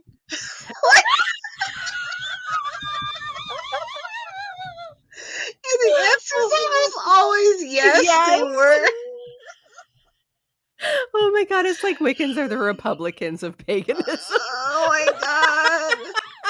Yeah, it's just, and I think you hear like it's conservatives. There's some Yeah, conservatism values going on in there, and the same with me thinking, oh, there's no progressiveness here. Like, yeah. that's the same thing. It's not progressive to me. It's And, like, there are probably offshoots of Wicca that are kind of more progressive. Like, I think was the Blue Star thing, was that Wicca or was that fairy? that's fairy. Okay, never mind then, because I was like, they're kind of in between, but yeah, I know that there are offshoots of Wicca that are less conservative or, like, some Wiccans, like, change their mind about just like with Christians, like, there's that uh interunity or whatever church that, like, is cool with gay people or whatever, but for the majority, the Christian faith is not like a lot of the churches are against it. So it's just it's the same with there's going to be like different people in different traditions and stuff like that, but for the most part, Wiccans are very conservative. And I Yeah. think it's just because their practice is old. And they're not the oldest practice. Like there's Reconstructionist practice. So there's like Yeah. Reconstructionists for Greek practices, there's Reconstructionists for Egyptian, and Norse. So there's basically Reconstructionists where they like try to be as traditional to the original faith as possible. And some of them are less conservative than fucking Wiccans. Oh, I think my also thing with Wicca that I think, and in any religion that that is like focused on the light only, like good vibes only, bitches and witches, and I'm like, no, no, we have to think more than good vibes. Like they're like, don't do anything wrong because the rule of three, and I'm like, I don't believe. You want to see a Wiccan grasp their fucking pearls? Tell them you don't believe in the rule of three. Because then they're like, you're a monster. You're a monster. Um, but I don't believe in the rule of three because if the rule of three was actually real, like bitches in power would be dead right now, you know? Like I don't necessarily believe in the rule of three. I don't believe and I feel like that kind of thinking, like we think of the light only, like even the fucking read is like I feel like it has no teeth. I think I need my spiritualities that would be involved in to have some teeth. Yeah. Like to have both medicine and poison in it. And I didn't see any tools to fight monsters in Wicca. And I think the majority of the fluffy bunnies out there are adjacent to Wicca, if not in Wicca. Oh And yeah. for other people who don't know, fluffy bunnies are what we call witches who are like love and light only and refuse to acknowledge that there is gray areas and darkness within everything. And Including um, themselves. yeah, so basically, fluffy bunnies are dangerous because if you practice magic and you decide that the dark side does not exist, the dark side will sneak up on you and bite you in the ass. Mm-hmm. So, people who are just doing spells and not understanding the parameters that they have to put around the spells are going to cause more problems than the people who do actually understand the parameters and make sure that they are protective of themselves and others while doing spell Yeah. work. And it Um, also comes down to spirit too. yeah, Because like if they believe that they're aligned with the fluffy bunnies believe they're aligned with the light, then they're not looking out for any way in which they could be having bad behavior. So they could believe that they're love and light while they could still be racist, sexist, like transphobic, homophobic, like because they're not checking themselves. right. So yeah, Because they assume that they're good, yeah, because of how their beliefs work, blah yada. yeah. I think a lot of it too is with some fluffy bunnies can be taught and some can't. It's going to depend on Hmm. how long they've been in the practice, but like basically a lot of baby witches end up in that space because they've only Yeah. learned one thing. So until they actually come into their own power, until they level up, till till they gain a few levels and figure out what their powers are, they can be kind of in that fluffy bunny space, which is why I'm saying some of them are teachable and some of them are not. It depends on who is around them, what influences they've had, and if they are willing to listen to a more mature witch kind of guide them as to where they might need to go instead of where they've To been consider the currently. whole at the very least. Yeah. Consider the whole.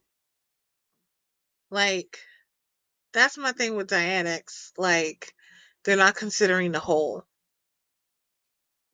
Yeah, because if you try to completely dismiss one entire energy source, that's gonna bite you in the ass later, and they Hmm. are just like, "Masculine energy doesn't exist in my space," and it's like, "It does," and if you don't embrace it, then you're ignoring a huge portion of your own self, Hmm.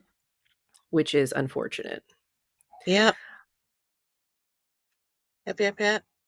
For me, my area of study was Old Anderson Ferry. And Old Anderson Ferry is there's a lot of appropriation from other traditions in Old Anderson Ferry that so there's a lot of appropriation, there's a lot of appropriation by white people. The founder of it, oh my god, what the hell is his name? Anderson. It's called Old Anderson Ferry, so I would imagine the founder's name is Anderson. That would make sense. He has a first name too. It's because I'm high. I can't remember it. Founder of Anderson Ferry. Anyway, Victor Henry Anderson, and his wife's name was Cora. And I personally think Cora's a badass. Like Cora was the first person who I heard like God is a devil from, like God is a usurper God and all this other stuff. And okay, so Fairy was created by Anderson, and he appropriated from several different religions and traditions from around the world. And I'm not going to really go into what fairy believes or anything like that, but I will say that it was a practice that was taught person to person, teacher to teacher, Like an oral before, tradition. like an oral tradition. And so they wrote things down. And a lot of people who were involved in it, I have to go to the beginning. I have to go to the Yeah, beginning. I have to go to the tell beginning. us more because I'm really interested in this. So supposedly, Anderson came to create fairy after being initiated into it by a woman named Tana who came from the Congo, Africa, Okay. who was Congolese. And she was And he named his traveling. own self. He He probably just named called it, it he named listen, it after himself. I don't know if he named it after himself or people named it for him, but this is all in Appalachia that this is happening, right? Okay. So people believe that Cora was Tana, Jesus. People believe that Tana was traveling with the circus. And because of traveling with the circus, that's how she ended up in Anderson's literal part of the woods, and initiated him into Fairy. And supposedly there were a bunch of people traveling with Tana, and they were all witches. So like this whole like indigenous magic circle he stumbled across in the woods and became a part of it and got initiated and all other shit. So within fairy tradition, they're saying they told Anderson, we don't believe Tana existed. We believe she gave you the information. We don't believe she existed. And Anderson was like, this black woman initiated, like, this black woman Right. did this. This is something real that happened. And all the white people are like, I don't we believe think she you. was a figment of your imagination. Wow. Yeah. The So fuck? to the point when they talk about like they there's this whole thing at Sound where we call to our our dead, and they talk to the dead of the tradition, which I think most traditions do. Like we talk to those in their tradition, um, which is different for me because for me I'm like I'm gonna talk to my dead too, right? I'm gonna bring my dead in on it too. I'm sorry if y'all hear background noise. That is my laptop freaking out. It should stop soon. Um, it did. I just touched it gently and it stopped. Yeah, it was like we've been on too long, bitch. So, what was I saying? So they don't even want to acknowledge that this black woman was real or that she existed. So the tradition came from her. Oh, I know what that sound is. Is it your It's music? the vacuum cleaner. Oh, okay. It sounded like it was in my soul for a second. That's because I'm I high. was like, I could hear it lightly, but, like, not really heavily. It was like a Yeah. just No, a it's just really it's a vacuum tiny. cleaner. I think the microphone's good at filtering stuff for It some is. reason. It's Yeah. really helpful. Um, so they didn't want to acknowledge that this black woman exists. Anderson moves from Virginia. I think it's either Virginia. It's somewhere in Appalachia he was at to the West Coast. Okay. That's when people who were into healing the earth and Ren fairs got a hold of it. So a lot of the lore is on some Ren fair shit. And a lot of the gods and goddesses are like white because of it. But when you get initiated, you get the real names of these gods and goddesses, and they are like from all over the world and like African and all this kind of stuff. But these like white people are like, none of this is black. Like none of this is black or brown in any way. They've renamed some stuff. They just it's so appropriative. So then, and that's just Anderson Ferry. And some people teach old Anderson, which means they go teacher, teacher, no money exchange, blah blah blah. And then there's Ferry when you could buy those lessons from people online. Like Mhm. you too can be taught by Storm Fairy Wolf. Um and so what happened next was there was a split in the tradition that happened, and then there was another split that happened earlier because someone said people need to use these tools and there's only so many teachers.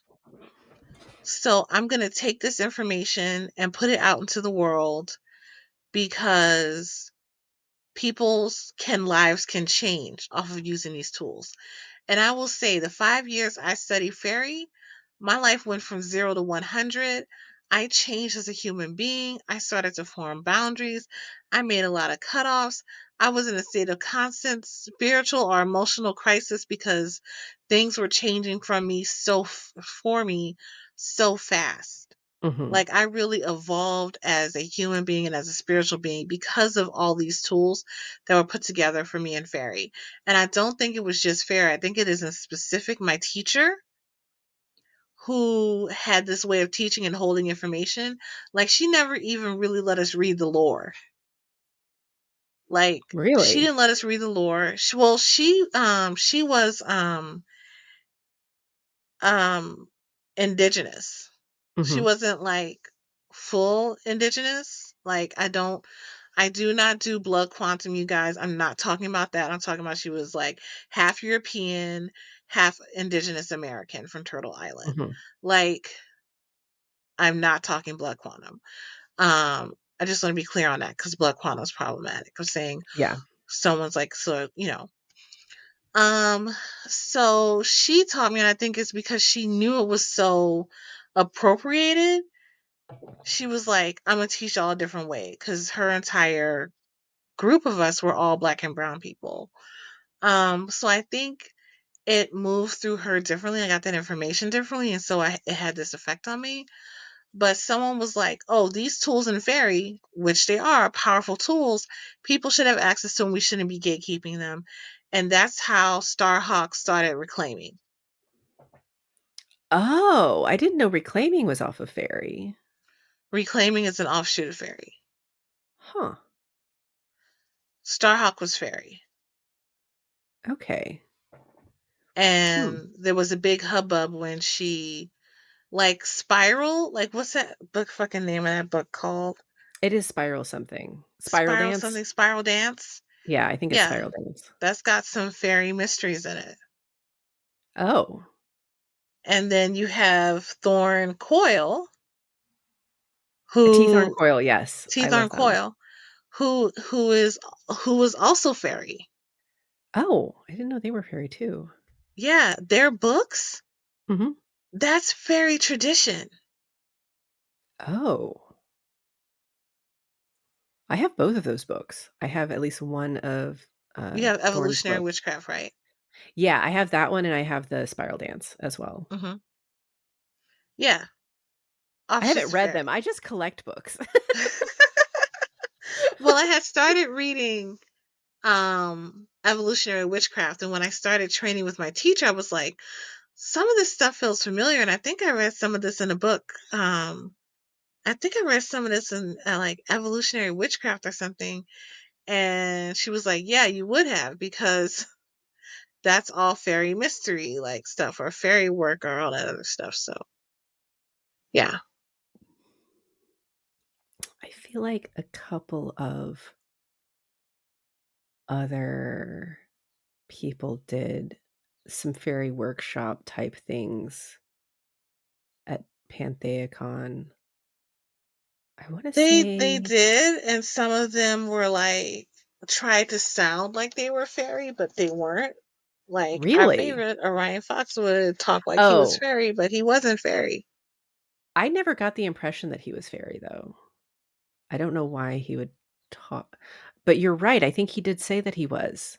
He talked But about like, the iron. I don't think he said he was, but he would lead people to make that decision. Because I know the first time I heard about the iron or pearl pentacle mhm. was through Orion Foxwood, and that is fairy core. That is a tenet of fairy. Oh, The iron and pearl did pentacle. not know that. Hmm, interesting. But yeah, no, they would do a lot of workshops that were fairy adjacent. I remember. Hmm. Yeah, they did, but they never really had fairy on because fairy is like either you teach it for profit or you teach it because you're obligated to pass it along. Like you can teach something for profit and also be obligated to carry your own. I want to be clear that I'm not judging witches who teach by trade, like at all. I Mhm. have workshops, I teach by trade. Um, I do find that it's different working with a teacher face to face than working with a teacher long Mhm. distance. I do find that to be a thing, but also people who want to study, like there's only so many teachers across the country. Like Yeah. used to be one of my spiritual brothers. He moved all the way from a different state across the country to study with my teacher. Didn't he Like, live here in Ohio? yeah, Yeah, he was in, like, Columbus or something. yeah, he was in I Ohio point and like he that because moved it's north of like it's me, up. sorry. he he was in Columbus and came out to California. Yeah, to be able to study. So I will say that if you go to engage in fair or anything like that, should be real and also should be real appropriated, so it's lost some of its power by nature of being like appropriated because you don't have the Yeah. full medicine there. Mhm. And to be careful with any spiritual path, be careful because it can really alter you and that can set off your equilibrium in so many different ways. But Yeah. Especially if it's, um like, I don't know, we've talked about bloodline stuff and how you can go with traditions within your bloodline. Are you still hearing hmm, something? yes, I am. I'm not hearing anything on this end, at least. Okay, I'm gonna say that it's still the vacuum cleaner. That they're just taking a while with the vacuum cleaner. I hear it so loud. It's like echoing in my ear, but also I could probably hear it super loud because my high is at its peak. So Oh, maybe that's why. Well, I'm yeah, I'm wondering if super maybe it's on sensitive. my side because the AC just turned on. So can you hear No, any no, sound no, from no, I me? don't think it's you. No, I don't Hmm. think it's you. I think when I'm high and when I'm on my period, I have spidey senses. Like my sensory is on 10 and I started my period yesterday. Oh, so So you're I'm on like high you're and on on some my like period. extra powerful shit. Mhm. But I Mhm. think I think it's a good idea for people to actually explore traditions specifically within their bloodline because I think you're going to be naturally attuned or drawn more to those traditions than Mhm. you would otherwise. So I think that's not a bad advice to give people, is to think about what your ancestral deities would have been, to work with them Mm-hmm. a little bit more and explore traditions that specifically work with them, because like I said, a lot of the reclaiming traditions are going to be like that. I've personally not wanted to go with any of the reclaiming traditions, just because I feel like, again, they tend to be a little bit more strict, and I hate strictness when it comes to Mm-hmm. religion. I don't want anybody telling me rules that don't make sense to me. If you cannot Mm-hmm. explain why a rule exists, I can't believe it. And I don't know if maybe that's just me, but that's why I balked Christianity so hard, is because all of the rules around Christianity make no sense. They are not logical on any level. So like my brain was I just like, think this doesn't make any sense. Why are you doing this? I think I think my problem with religion in general is that it's almost like you're thinking backwards to God. Like we're moving that there is that lack of progression. In my spiritualities and in my beliefs, I feel like I'm trying to move forward to God instead of moving backwards. Like there's no God is in growth and God is in change. And so it can't be stagnant, and it has to be able to look at itself. And I find that a lot of spiritualities, religions, traditions, we get to explore ourselves and move forward in them, but the tradition doesn't move forward with you. You outgrow it, Um, basically. yeah, but some people don't outgrow it. Some people are just like, this is how it is. If I'm getting too big for my britches, I'm losing humility, so I must be broken in some kind of way. So I got to go all the way back to the beginning again. And they're just in a cyclical relationship with their own Yeah. spirituality. Like they're not they're not trajectorying it to see how far they can go with their spirituality hand by hand. They're letting the spirituality keep them in a box Yeah. on a hamster wheel. And I think And in it's some cases, mhm, like, the spirituality itself can, like, a lot of religion, especially if it is traditional or conservative, there's a lot of mhm. religious trauma that people have. Oh And yeah, for real. it's like, unless you're ready to get rid of that religious trauma, like, "No, I'm not gonna give it up. It was a gift from my mom." Unless you're unless you're ready to get rid of the religious trauma, it's really difficult to actually move into a different space. And I feel like that's why a lot of people are originally drawn to Wicca as, like, their first spiritual outlet, because it has the flavor of the previous religious trauma that they went to. It's a little bit removed, so people are like, "Oh, Mhm, this is familiar, but it's not as restrictive. So I can mhm, do this because it's familiar, but, like, better for me." But at the same time, like, most people I know moved past Wicca, like, nearly immediately, and started doing other practices or creating their own, because they realized that shoving themselves into any kind of box was not going to function well. mhm. I also think Wicca was so prevalent because, again, look at the artists that are getting, or the writers that are getting published. True. Like, Yeah. and also so saturated the market with books that it was the first one that we would run into. Now that I'm collecting older pagan books, I'm finding books written by indigenous people. I'm finding books written by like black people, um, and brown people. And I'm finding all of these books about all of these different traditions and things that they've always had, but all these bastards are like rare finds.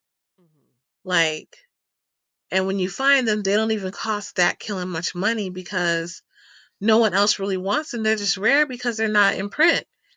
And I think part of like going or being drawn to Wicca first is because the information that's out there when you first start searching at your spirituality is Wicca or the Greek and Roman gods. You know, the stuff Mm-hmm. getting introduced to paganism through like European history and stuff is Yeah. a big thing.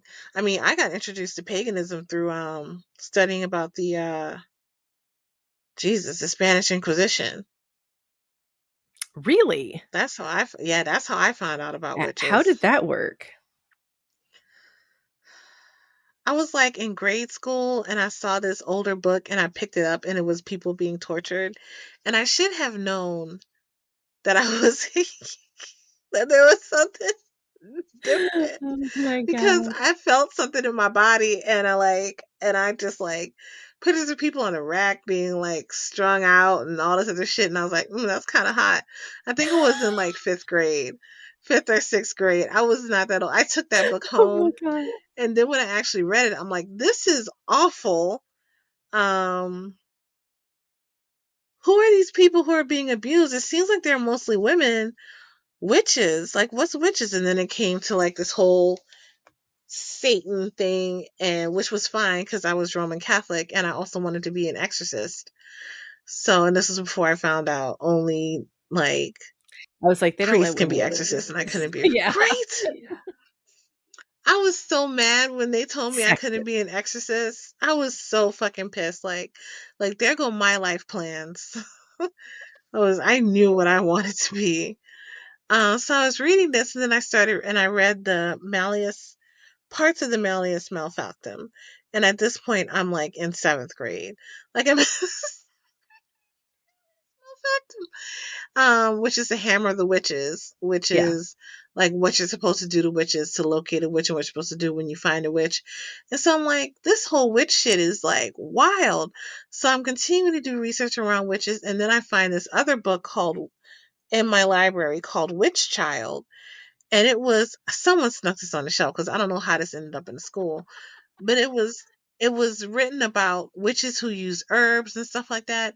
Even talked about making flying ointment. So it was like you don't Really? really fly the broom. You like Send your spirit out. Yeah, like it's a you send your spirit out. You astral travel, right? And flying isn't ointments it are like herbs you can partly use. a hallucinatory joint? You got to be It's careful with not flying ointment. partly. That's It all I'm saying. is. It it You is. got I to had a be friend who you made gotta his. be cautious. You do have to be cautious. You could end up flying all the way out your body with flying ointment if you ain't careful. I had a friend who would make some, Yeah. like, and that shit had me high as fuck. All I did was rub two on my on my little temples, not my temples, and the inside of my wrist, and I was fucked. Um, so yeah, they talked about flying ointment. They talked about all this other stuff. They talked about training.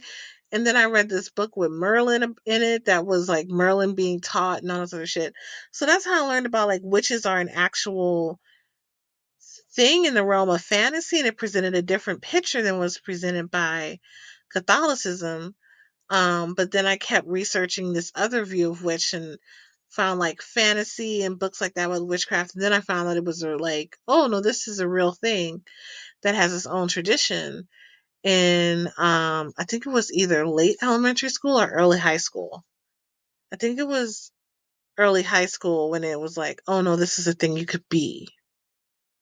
You too could be a witch instead of just wishing like you could be a witch. You could be a witch. And then I found Witchvox, which was an online group for witches.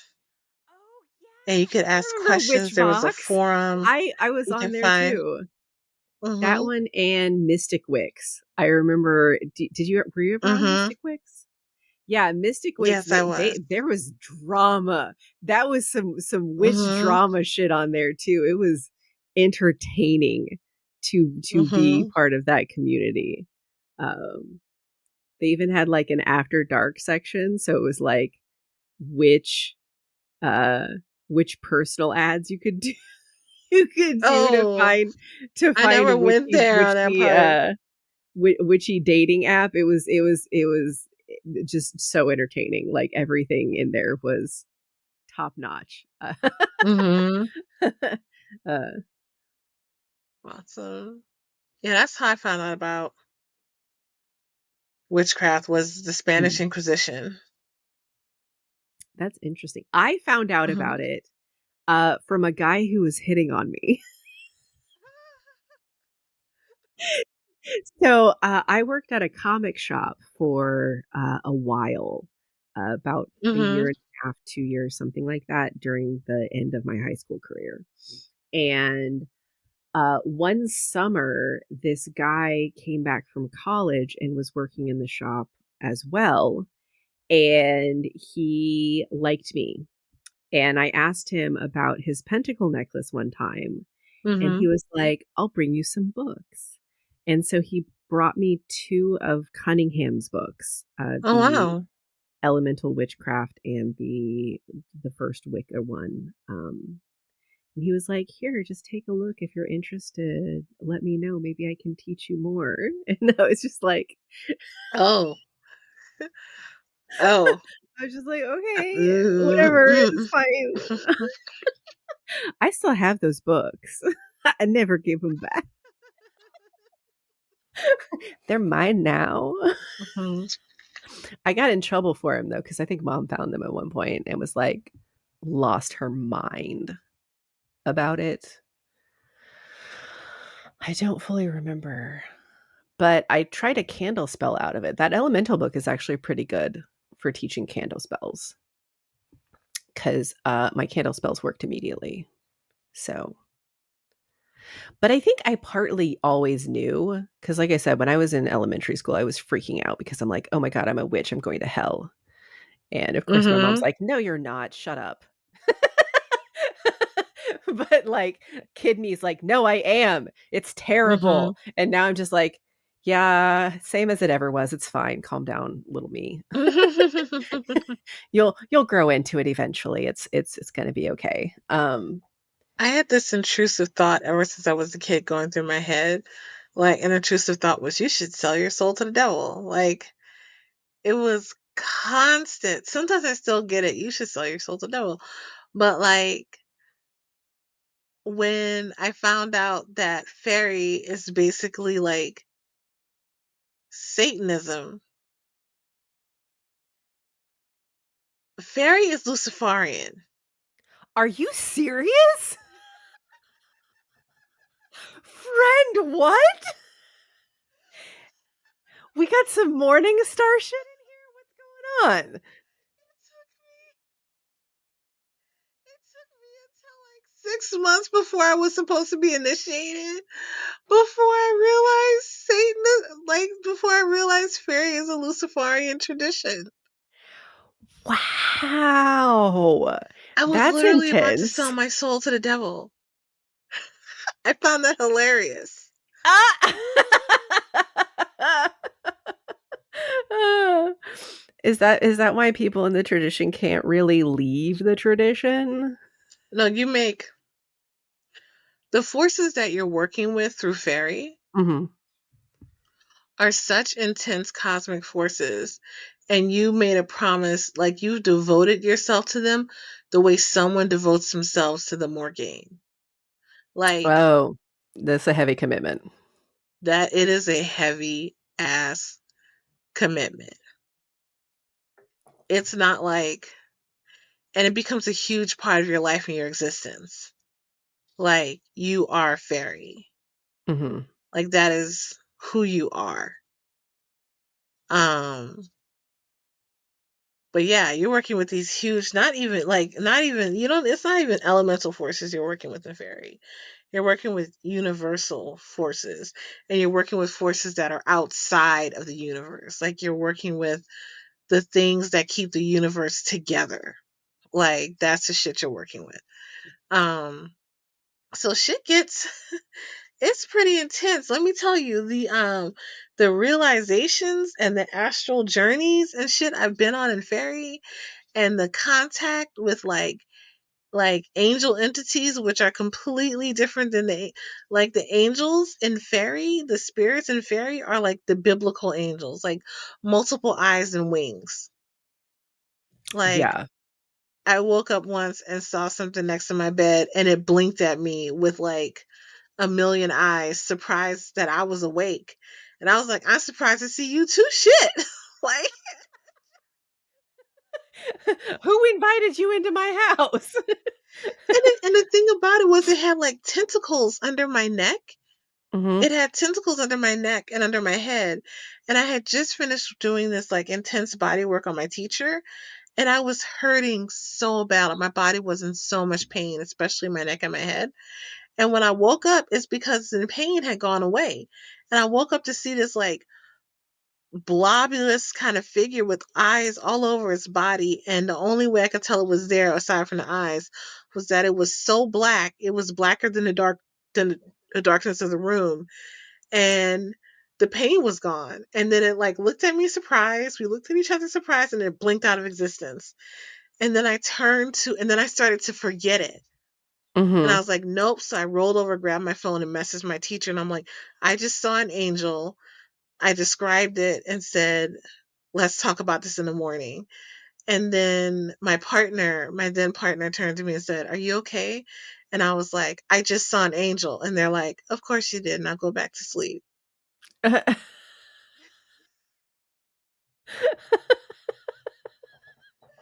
Wow. Yeah.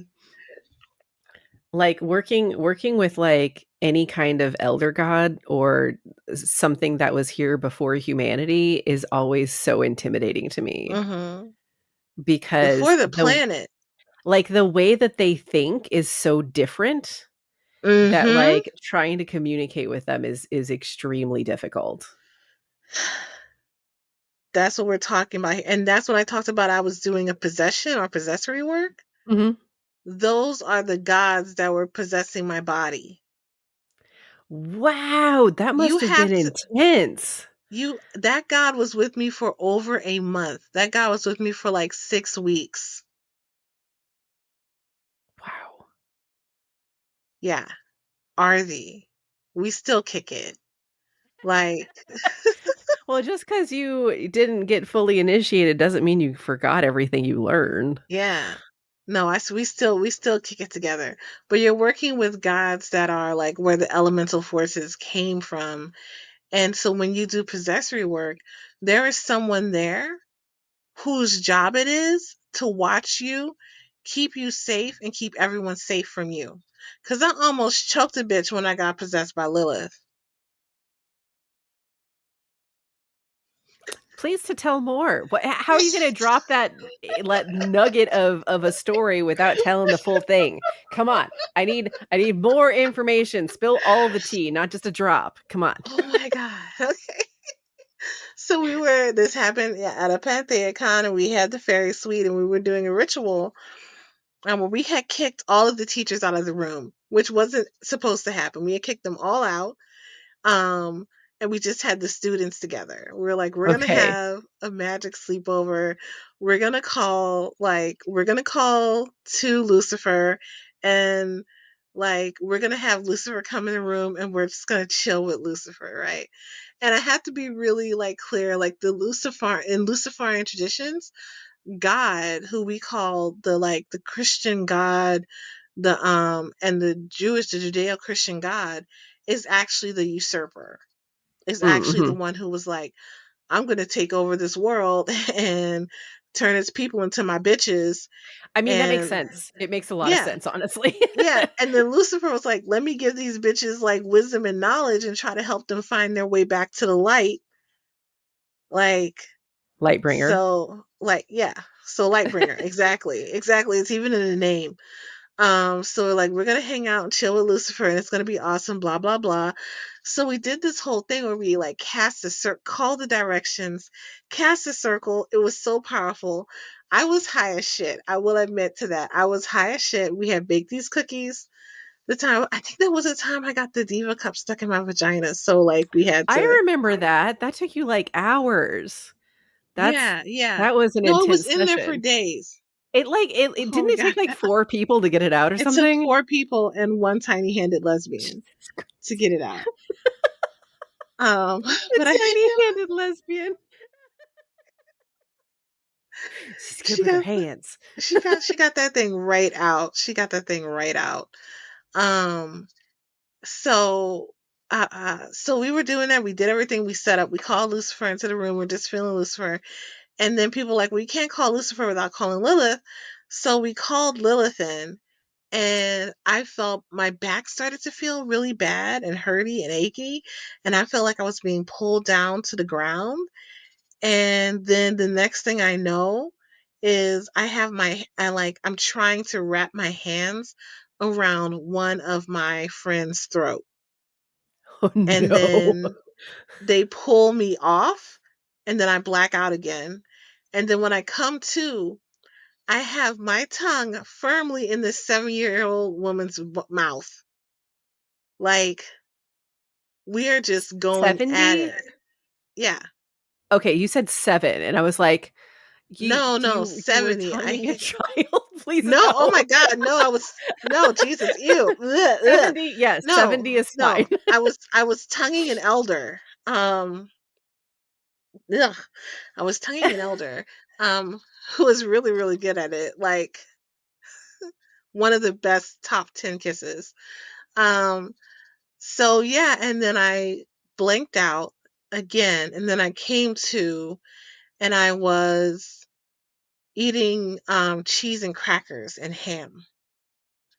And so supposedly I was going around to every person and Mhm. telling them something or listening to them in some kind of way, and are giving them messages from Lilith. Okay. And at this point in the tradition, and where I was at in the tradition, I'm like, I want to do a possession. And my teacher's like, no, you're not doing a possession. And I'm like, but my friends who are studying in Ohio are doing possessions and we're in the same year. So I don't know why I can't do possessions. And my teacher's like, bitch, you're not ready to do a possession. You are not doing possessions. And after I did the possession, I know why she told me I wasn't ready. It took like a month and a half or more for me to be able to fit back into my body.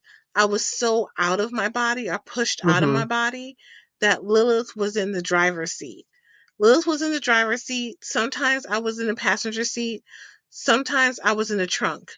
But like for the most part, I was in the trunk. And I was so knocked out of my body that it took me so long to come back into it because I felt bigger than my body. It's like I had Mhm. to remember that I was a human being. I was Yeah. disassociating and everything. I That's couldn't why I would be remember that I nervous was about that attached. too. 'Cause, like, I have trouble keeping myself in my body as Mhm. is, so I can't Yeah, imagine you're a allowing dream somebody walker. else to drive. I would just never come Mhm. back. I'd be like, "Have fun with the meat suit. I'm going over there now. Please do my job for me. Thanks, bye." Mhm. Um, Mhm. yeah, because like, I would be totally fine with just being a ghost and just letting somebody else drive the whole time, which is probably not great, which is like that's why I'm like, I don't think I would do that. But so, why Mhm. did Lilith have beef with your friend? Lilith Did you had find out beef what with she him. was saying? I found out that he was acting like it wasn't real. So he was disrespecting her presence. And she sensed that even though he hadn't Oh. said or done anything. Yeah. Yeah. Yee. Yeah, you don't mess around with stuff like that. The funny thing is that I thought was hilarious was he went back to his teacher still proclaiming that something that it wasn't real. And then his teacher was like, "No, actually that sounds like that was real. And this is why. And this is the stuff that I haven't told you about parts of this thing."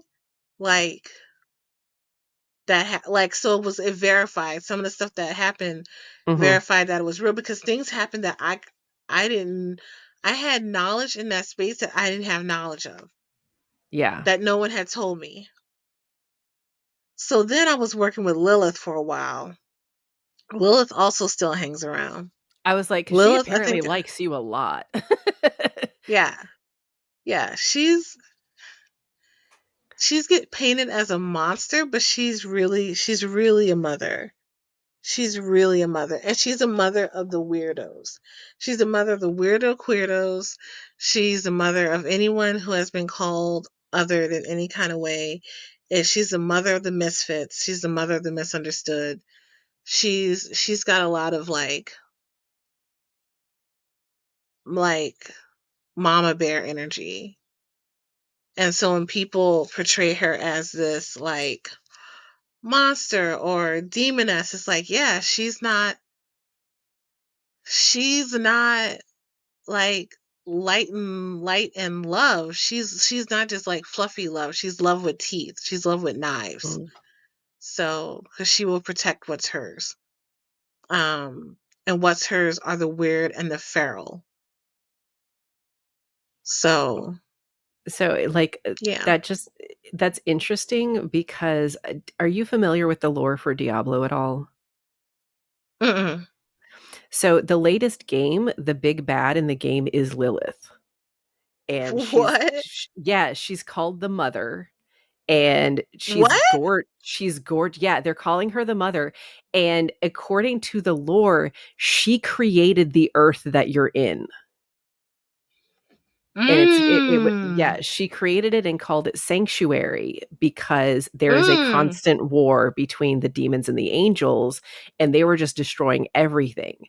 So Lilith created a world of sanctuary where she was going to basically farm humans for Oh use wow. later. Yeah. So it like, and it's interesting because they called her the Mother, and there was a lot of humans that actually worshipped her because of her abilities and stuff like that. And the way they portrayed her, she's supposed to be scary, but god damn is she hot. She's so hot in the Yeah, game. no, Lilith is hot. Lilith is hot. Like, yeah, there was also people in our tradition who I met who said they were working with Lilith, and I Mhm. went over to their house, and as soon as I walked into their house, I fell to the floor. Like Really? my back started to spasm. It was like something was punching me.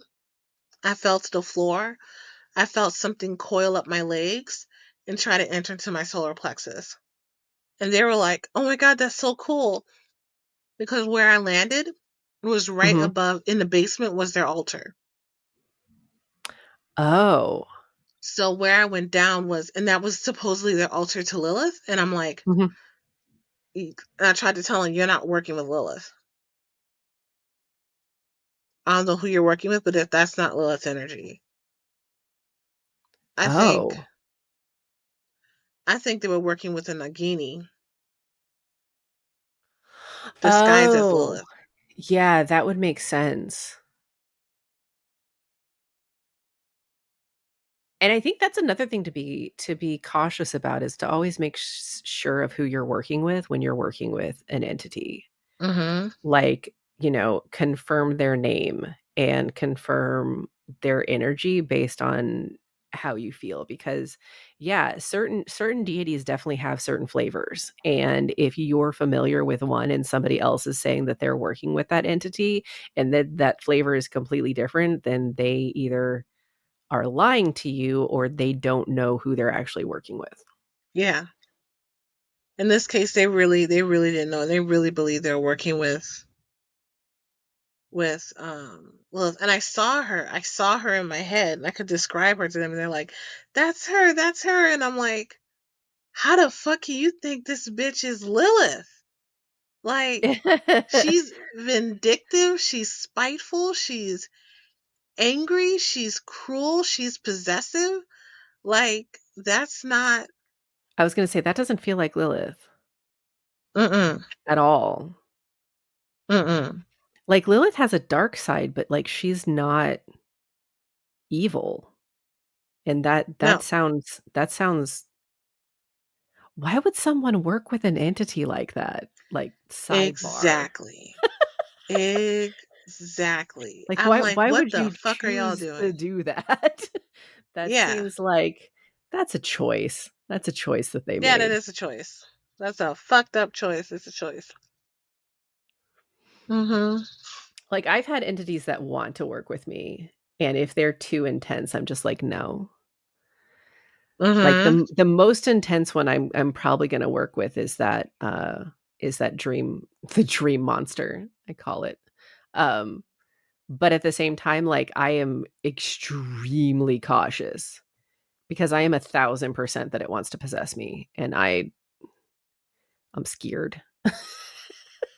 So, Mm-hmm. I would only do that, like, with you or with someone else that, like, I trusted to actually anchor me in a way that I wouldn't, like, yeet myself out of my body completely for fun, because I totally Yeah.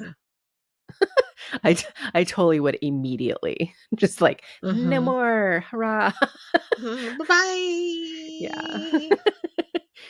"See you later, Bye. never." Um Mm-hmm. Yeah, but for anybody interested in, like, kind of the different schools just as a academic way, there's a book called Drawing Down the Moon by Margot Adler, which is it's actually a kind of a good breakdown of a lot of the Wicca and those other ones by it, but she's heavily biased towards the Dianics, so just know that Yeah, when she you is. are reading it that this bitch has a bias, but, like, at the same time, it's kind of an interesting read, um, in terms of that. I was wondering if I had that one. I was like, do I have Drawing Down the Moon? I'm not sure if I have it anymore. I did a whole cleanse of all my Wicca books, Oh, yeah, that and one some would've of my gone other then, magic books. probably. Like that one was probably. Yeah, I you're have it probably right. probably in my Wicca 101 books that I like I said, I only keep them for entertainment purposes at this point because they're fun. It's fun. It's it's entertaining to read about the practice, and I'm just, like, interested in studying religion in general, even if I'm not going to practice one of the other, things. I just enjoy the Yeah, topic personally. yeah, me too. Yeah. Boo. But I think that was good. Do you wanna talk about video games? Yeah, sure. What's your history with video games? When did you start playing? I started playing when I mean, I had a Nintendo, so I played Super Mario Brothers and I played Duck Hunt. I played Excite Bike, Oh, Excite Bike. like, and Mike Tyson Knockout or Punch Out or some shit like that. Like we didn't have a lot of money, so we didn't have a lot of games. But my first gaming system was a Nintendo. Um, and then I played a lot of games when online games became available. Like I played online games, but I haven't really gotten back into playing games until a few years ago with you. Mhm. Oh no, that's a lie. I played some games on Xbox. Like I played oh my god, my favorite that I played was called, aside from, what the fuck is it called? Rock Band. Oh, There's always going to be a yeah. soft spot in my entire spirit for Rock Band. I love Rock Band so much. I played Horizon Zero Dawn, Oh, that which one, yeah. was, it was brilliant. It was beautiful. I loved it.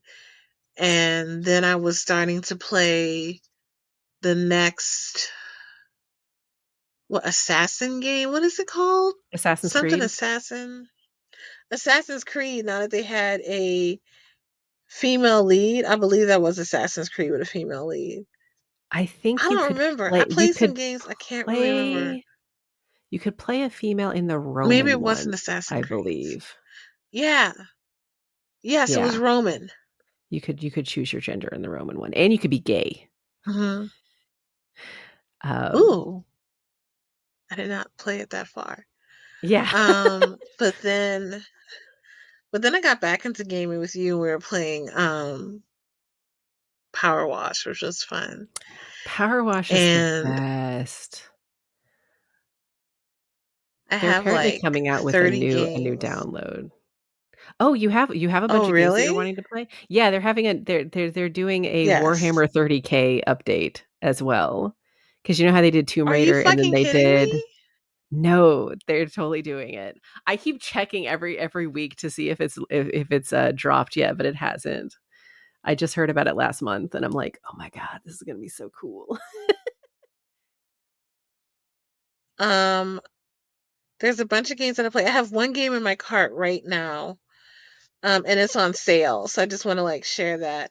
Shadow of the Tomb Raider Definitive Edition is on sale from $39.60 to $9.90 on the Steam Oh, sale right now.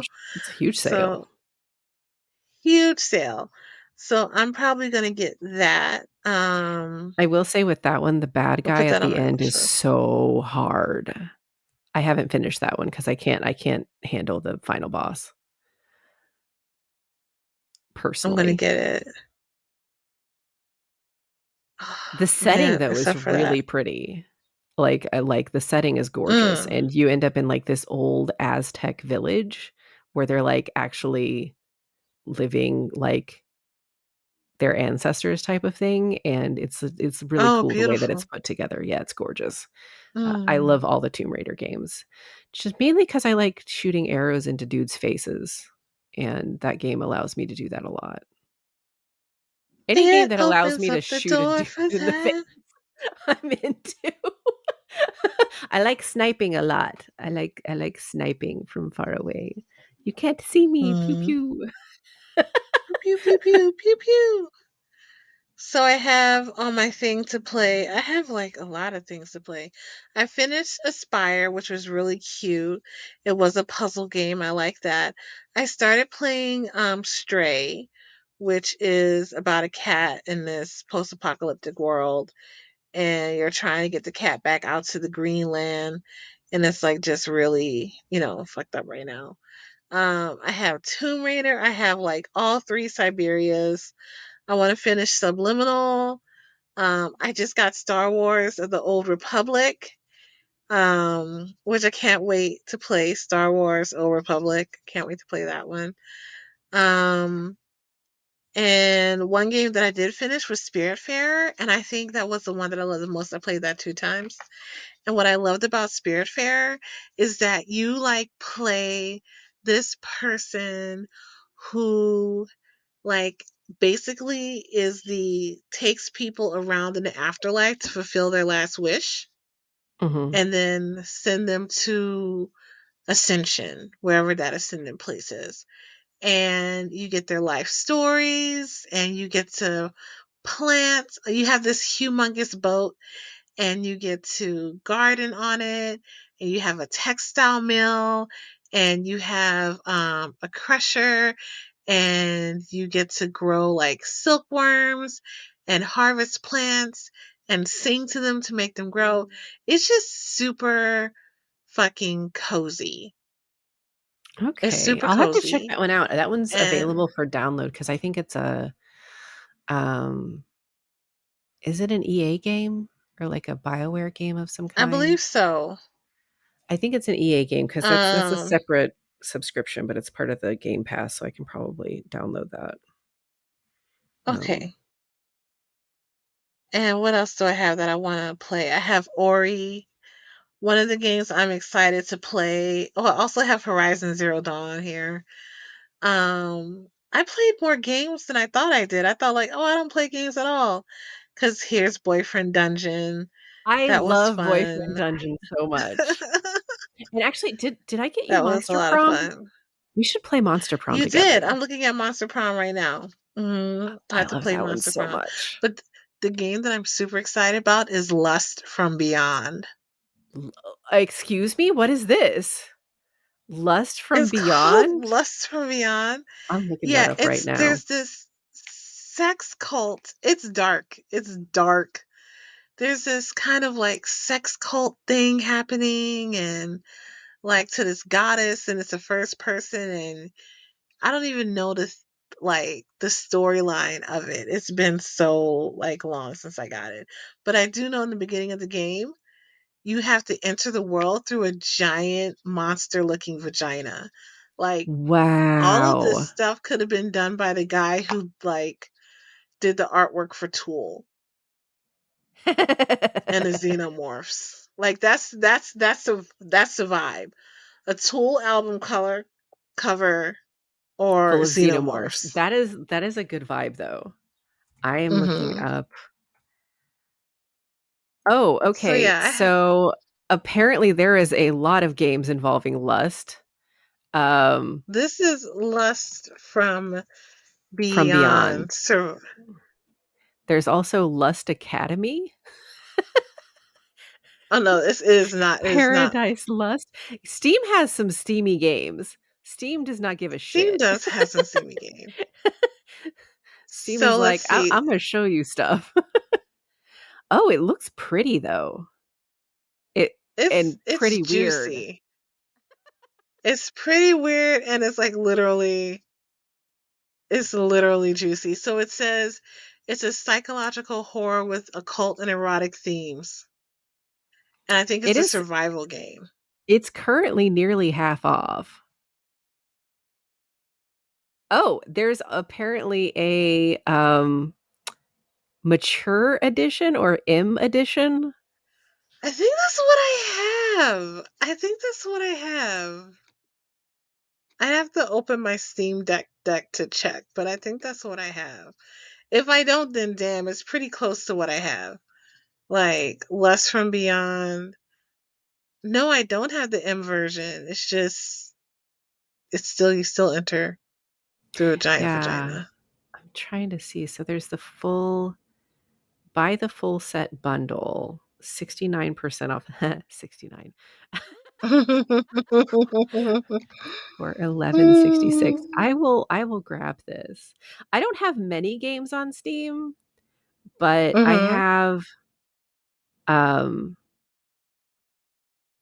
oh crap, it's making me sign in the special way. Oh my god, Less from Beyond M edition. It's $11. Yeah, I know, that's why I'm getting it. Oh wow. I was like, well, if you recommend it, access from I new mean, I haven't entries. played it much. I'm just like, you enter through a huge Mhm. vagina. Yeah, you sold me at vagina. All right. Yeah, that's fine. I'll buy that for $11.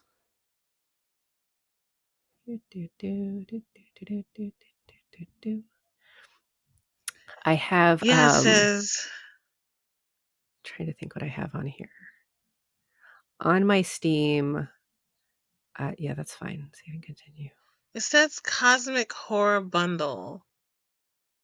What am I looking at? M edition out now. I thought I had the M edition. I guess I don't. See here. Oh, that's something to do later. Okay, thank you, Boop boop boop Steam. boop boop boop. I Let hope me you see like what it. my library is. So I have trying to think. My tags: LGBTQ plus dating sim, visual novel, romance, and sexual content. You can see what I use on Steam. I want it Yes. gay and I want it sexy.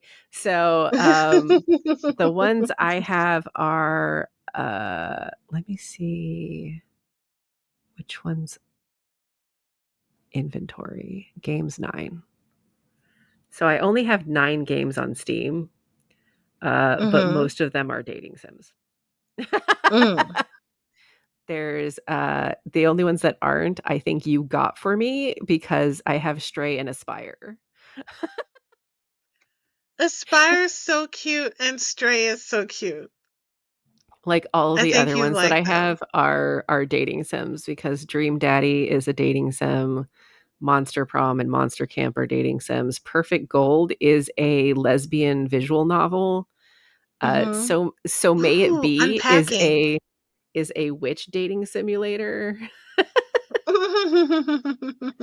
Yeah, so those are the games I have on here. Most of like so I also started with the Nintendo. My dad got it for me when I was like 5 because Mhm. he wanted it. He said it was for me, but like he would come home from work and like immediately play Tetris or Dr. Mario and I would have to wait Mhm. to play after school. until he was done. So I would like sit there and read a book while my dad was playing video games, and then I would get to play afterwards. And Nice. that I'm and glad you and got to it's play. I'm glad your dad let you play afterwards. right. He let me play the Star Wars game, and I had a Barbie game that I liked. The Barbie game was fucking hard. The Barbie game Mm, like required coordination and shit. It was like a platformer. It was a platform in mm-hmm. Barbie. Um, um, but I remember for then they got me a Sega Genesis as my next Mm-hmm. system. But I also wanted the Super Nintendo, so I babysat a lot and bought myself a Super Nintendo. And the Super Nintendo was Awesome. $250 on its own. So people like complaining now, like, oh, video game systems are so bitch, they've always been expensive. They have always Yes. been super expensive. Cause I remember one time I had my dad buy me like the newest Donkey Kong game, and it was like $80 for a brand new Super Nintendo game. And that's why again, people are like, "Oh, I'm not gonna pay $50 for" it's like, bitch, they've always been expensive. Always. Mm-hmm. Video games are expensive. They have always been expensive. Mm-hmm. The fact that we have so many methods to like play games for free or close to free now is insane in comparison to Mm-hmm. what we had to do back in the day.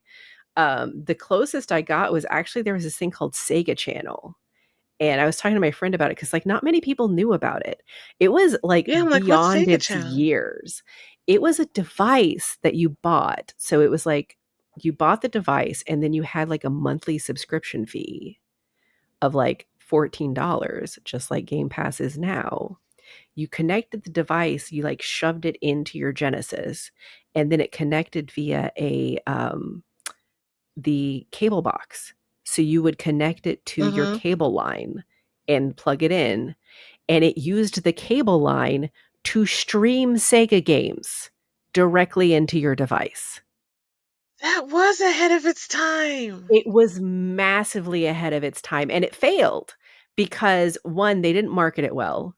2, they released it too late into the age of the system. So Mm-hmm. it released, I wanna say in like 94 or 95, like right before they came out with next gen stuff. So people Oh, they weren't should have as done the next gen stuff and made it for next gen. yeah, like if they had done like I don't know if they had one for the Dreamcast, but if they had done that for like the N64, if Nintendo had created its own channel like that for the N64, it would have been wildly successful. Like, Mm-hmm. completely, and I had the Sega Channel for the longest time, and it was great because they had, like, selected games that were available for you just to play, and they were games that I wouldn't have thought of playing, like, there was a fucking Garfield game where you, like, turn into Mm-hmm. Garfield in different themed areas and, like, ate Mm-hmm. lasagna and did shit, and that's not something I would have, picked for myself. Same with there was a little pony game where you play a little pony and like this wizard tries to steal your shit and like kidnaps all your friends and you have to go save them and you get to Oh like no. dress your pony up in different colors that you Aw. want to. It was a great game. Like I finished it like 3 or 4 times because I liked it so much. Um but yeah, like it was a great little system and like they had all kinds of games on there that you could play both popular and non-popular. So Mm-hmm. I thought that was great, but, like, everybody I've talked to, they're all like, "What the fuck are you talking about? I've never heard of that before." And I'm like, "Oh, it's a thing. I found the Wikipedia for it. Like, it's a thing that existed. I didn't make it up in my head." Um, but Mm-hmm. I'm still impressed because at the time, I thought it was, like, the coolest thing, and I'm like, "You know what? It kind of was." Because, like, who thought of using cable as internet at that time? Yeah. Now we have, like, tons of cable internet stuff, and it was just really interesting that you could just connect it to cable and essentially download or stream and play live these games, for Mm-hmm. Sega. But, yeah, I got into computer games a little bit because we played Dark Forces, my dad and I did. It was another one where, like, we would basically play a level, and once one of us died, we would switch off and let the other Mm-hmm. one play the level until they died and then Mm-hmm. switch off again. So, again, it was a case of me sitting there reading, waiting for my dad to finish playing so I could play. And that's how we always were. And it's funny because in college, I got dad into Diablo 2 and I got my mom into The Sims. And Oh my they would God. I they would forgot about The Sims. I did that Sims is too. so great. The original Sims, I got the soundtrack on Spotify, so I listen to it sometimes and I'm just like, "Oh, Oh. yeah, Finding Lumber, that's the best song." But because they were both so into their games, they would fight over the computer to the point that my mom got a second computer so that she could play her game. So every time I would come home from college, I'd like be playing on my Nintendo DS and my dad would be in one corner playing Diablo and my mom would be in the other corner playing Sims and they would both be asking me questions about how to play the game better and I'm like, can I play my game?" Hmm. Instead of giving y'all advice. But yeah, so my Hmm. dad has been obsessed with Diablo ever since then, and he has an Xbox. So he was playing Diablo 3 and we played online for the longest time and I got him the fourth game for Father's Day and we're going to play together on Monday and just Nice. play Diablo like old times. The Nice. graphics on the new one is amazing. But yeah, no, I love video Mm. games. My favorites are the BioWare games though. So like all the Dragon Age games and Mass Effect. I think you would really like Mass Effect actually. Um Mm. Is it a it's first it's person shooter? it is not first person, it's over the shoulder. It is a Okay. shooter, but like I feel like the mechanics for it are organic enough that you're not going to feel out of bounds and you can change the difficulty level. So you can make it Okay, like cool. super easy if you just want to enjoy the storyline of it because the story is Yes. amazing. That's where it's immersive because like what I like BioWare I has don't a understand. like dating um mechanic in the games where you can like date and bone people basically. Oh yeah, you And were telling me. yeah, so I really like them because but the difference between the Dragon Age and the Mass Effect is for Mass Effect 1, 2, and 3, you are the same character and you are encountering the same other characters. So the relationships that you form with some of the characters last for all three games. So you really get attached to some of your companions. While with the Dragon Age games, Mm-hmm. each game is different. So Dragon Age Origins is the story of the Warden, Dragon Age 2 is the story of Hawk and Dragon Age 3 is the story of the Inquisitor. You're not the same person in each game. So while there are some characters that are in all three games, you're not making lasting relationships. You're not seeing them in all of the games with the same character. So it's slightly less impactful than Mass Effect for me personally, just because I Mm-hmm. get really attached to my companions in Mass Effect, like super duper attached to them. Um, yeah. So it's fun. It's a really fun game that I enjoy a lot.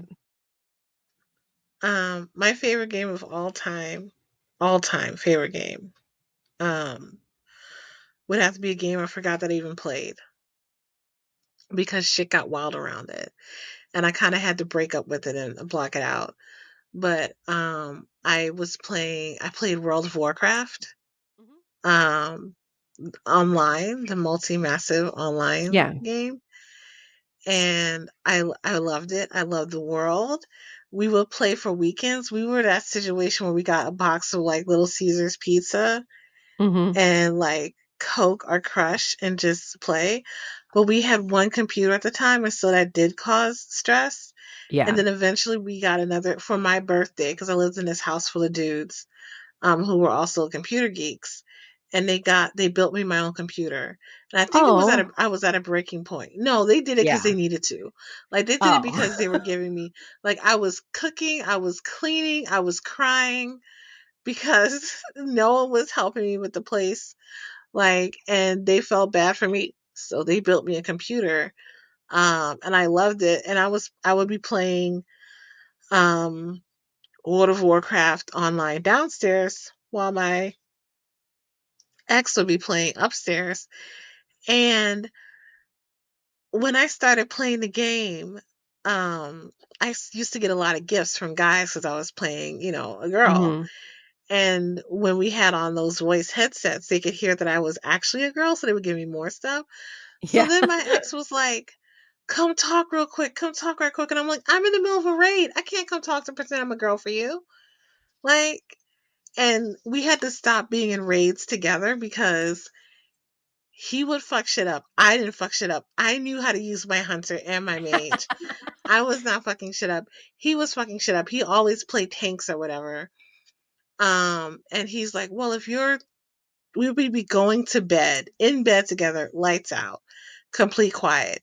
And then he's like, if you had trained your panther right or whatever right, I wouldn't have to worry about getting like da da da da da da da da da. And I'm like, well, if you were tanking correctly, Right, like, you can like, if you're not tanking right, you're fucking everybody up. fucking everybody up, Everybody. everybody, especially your glass cannon. Your Oh, glass yeah. cannon gets screwed if you're not tanking right. Like, you have to build a tank a very specific way, and if you don't know what you're Mm-hmm. doing, you're gonna fuck it all up. Yep. Yep. So he was getting mad at me, and I was like, "Don't you even step to me." And then sometimes he called downstairs and be like, "Hey, what's for dinner?" And I'm like, What the fuck? What is for dinner? What is Yeah. for dinner? Why don't you surprise me? What is for dinner?"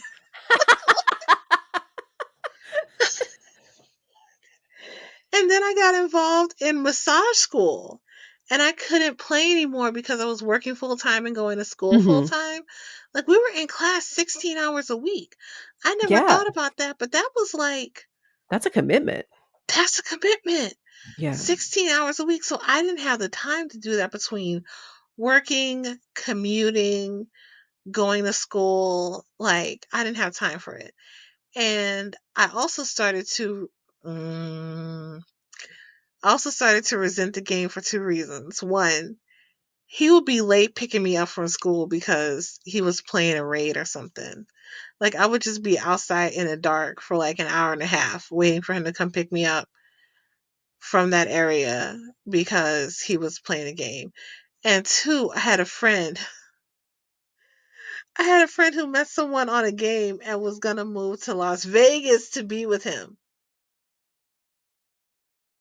And he was an asshole. Oh, no. Mm-hmm. Mm-hmm. Mm-hmm.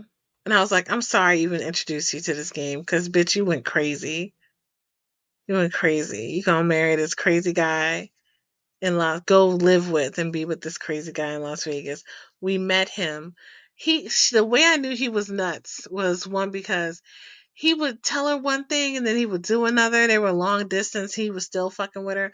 I'm like, how you long distance and you gonna let this person abuse you long distance? But anyway, we went to Vegas because we were supposed to hang out, but she went to Vegas to see him.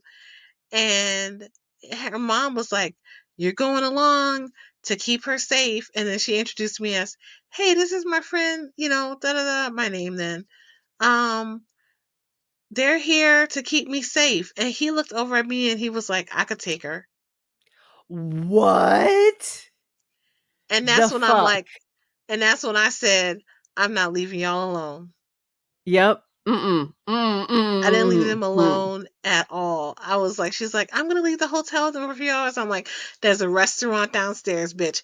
There's a restaurant downstairs. Let me catch you walking out this hotel with this man. I'ma call your mama. I will snitch. I will I snitch have so hard and already so snitched. fast." And so yeah, so they didn't leave, but I definitely woke up to them doing the college moan like a few times while we were there. The college moan? Please explain. I mean, I The assume that college means they were moan, fucking, but they were fucking, but like you know how you have to fuck when someone else is in the room and they're asleep. I have never fucked while someone else was in the room, so no, I don't know what you're talking about. I have had other people fuck while I was in the room, so maybe I understand, Yeah, but I have never done yeah, and they were so. trying to be a little quiet. And they were trying to be a little quiet. And that's kind of like in Mhm. college when you have to go to work, you have to go to school. Like you tired, you're exhausted, but your roommate's like, "I'm gonna hook up real quick." So you asleep, you shouldn't mind. That's the college mom. That's okay. That's the college moan. So yeah, or at least what I've been calling the college moan. Yeah, Because college, which is where a lot of this happened, got this experience, and right. Yeah. I um, mean, that's a good name for it now that I'm thinking about it. The yeah, college moan. yeah. So I was mad at World of Warcraft for taking away my friend, even though she was nuts. There was red flags. There was red flags. There was red flags. She scared. She cared more about squirrels than people. Like she would dodge squirrels in the road to the point where we would almost get into car accidents. And then she'd have heart palpitations because she almost hit a squirrel. But if someone was in the crosswalk, this bitch would literally speed up. What the fuck? You Did I know this person? Have I met this may person have before? met her. You may have met her. You may have met her. You may have met her very briefly. I'm Because trying it to would be the think. beginning of our relationship was the ending of my relationship with her almost. Okay. I'm trying to think who Because I I met knew her during that while I was time. single. Wait, I knew her while I was still single. So I was still with T Rex. I just call him T Rex. Um, when I met you, and I was no longer with him when I ended the friendship with her. So there was Yeah, overlap. there was overlap. She she might have been in the coven for a brief time when you were there. Can you name her or text me? Um, I'll write it, I'll write it, I'll write it, I'll write it, I'll write it. I think that was her name.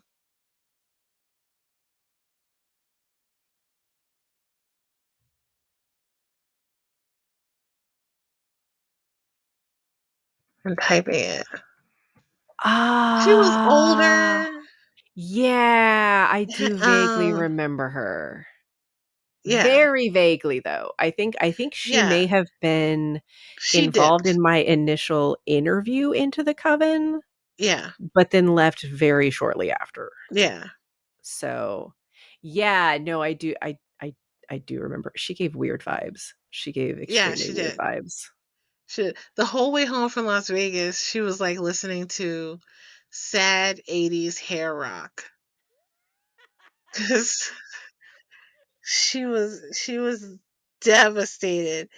And anytime I got into the passenger seat, I was like, we're listening to India Ari. Like, we're listening to happy pop music because I can't with this commiserating. She's like, I'll never see him again.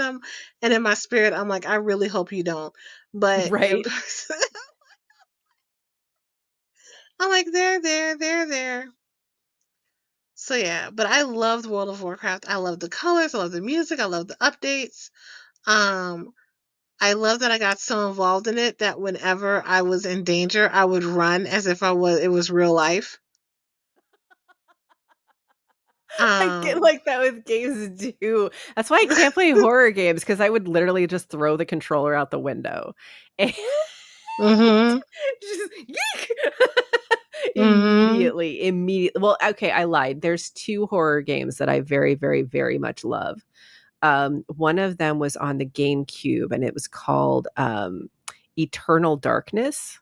mhm, And why I liked that game was because it involved elder god lore and your character could literally go insane during the game. So like the more batshit crazy things you encountered, the more crazy you would become. And depending on which god you chose as the like main god of the playthrough was how you were going to be affected by that. So like one of the mm, gods, Narthalep or something, was the insanity god. So you would be less likely to get insane if you picked that god. But like a couple of the other ones were like one was more of a healing thing. Like you would get healing spells immediately, which would help out significantly. I usually chose that one. And then the other one was like magic. You got stronger magic if you chose that one. Mm-hmm. But the way that they did the mechanic for you going insane was so creative and fun because you would be So creative walking and fun. like there was time travel involved. So like at one point you're playing this like woman from like a native culture that got like absconded away to this like land as like a sacrifice and you're like fuck you, I'm running away right now. And so like it's you Played getting or out. heard of this game You may before? I probably had you play it because I had that GameCube for a really long time. And it was my favorite. And the other thing is like when you're going crazy, the screen would like shift Mm-hmm. or like start to shake while you were running. And like if you were really, really crazy, it would like blue screen of death, like the game itself had turned off, and you'd be like, oh my God. But then it would like flash back to the game, like, psych, you're crazy. It would make you think you were Oh, crazy, not just the character. It was really creative. Um, wow. and like it wasn't like super scary. Like there was scary stuff in it, but it was more just exciting and creative for me. The one that was really, really creepy though was Rule of Rose. And I remember I sent you the main theme of soundtrack for that one that you really Mm-hmm. like, that kind of French torch song about love Yeah. suicide. Yeah, Yeah. that one is like the main theme. And like when you're actually in the game, you're basically this girl that goes back to an orphanage that you were in during the war. It's very vague as to which war, etc., but basically you grew up in this orphanage playing with these other kids, and it's you dealing with the childhood trauma of this character. So she goes Mm-hmm. back with like a full grown dog, and you guys are exploring this old orphanage, which immediately turns into a ship because you were playing like it was a ship and you were sailing along. So it turns into this ship, and you are being constantly beset upon by children with animal heads. Those are the bad guys. Like there are children Mm-hmm. with rabbit heads that jump on you and try to bite you, and you have to literally like beat them off with a bat.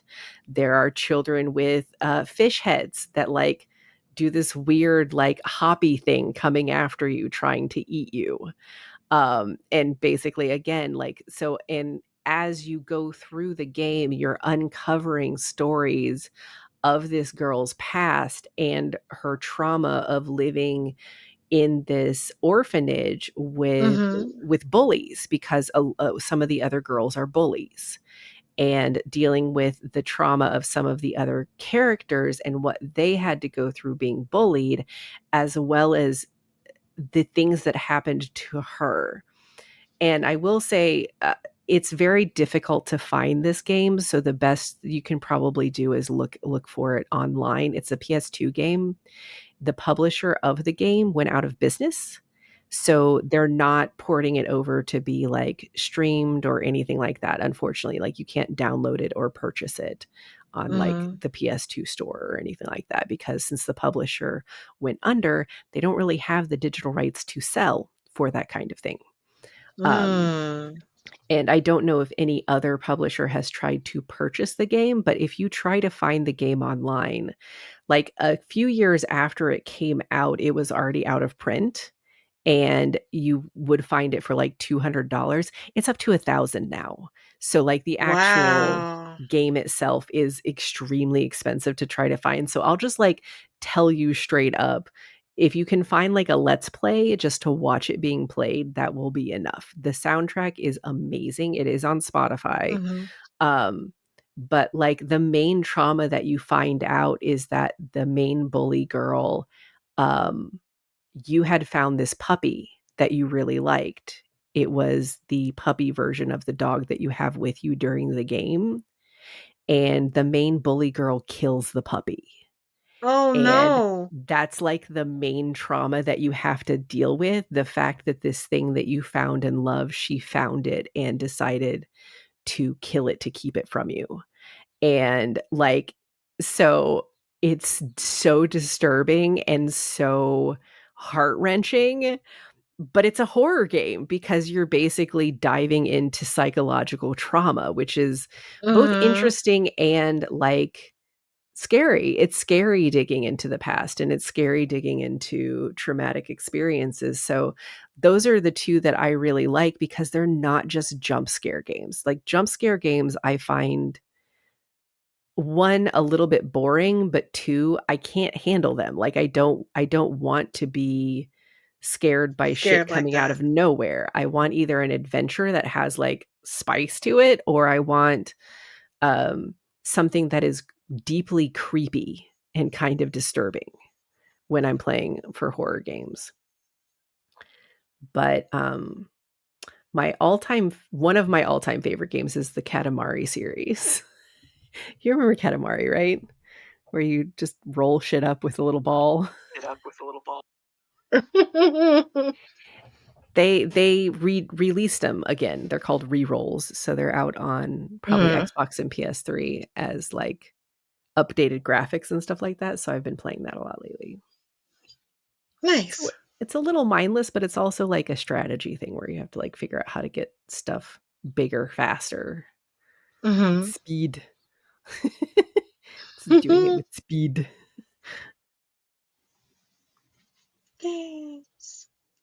Hopefully, I have more time for gaming, reading, consuming media after I get my rough drafts done. After who am I kidding? After I get my rough drafts done, I'm gonna sleep for a month. I'm gonna sleep for a month carefree because then they're gonna come back in a week, in 2 weeks. It's gonna be like third You draft time. deserve that. Yeah. You deserve to have a break, though, because Hmm. I know how hard you're working on stuff. I miss gaming though. I miss gaming. I miss gaming. I miss gaming.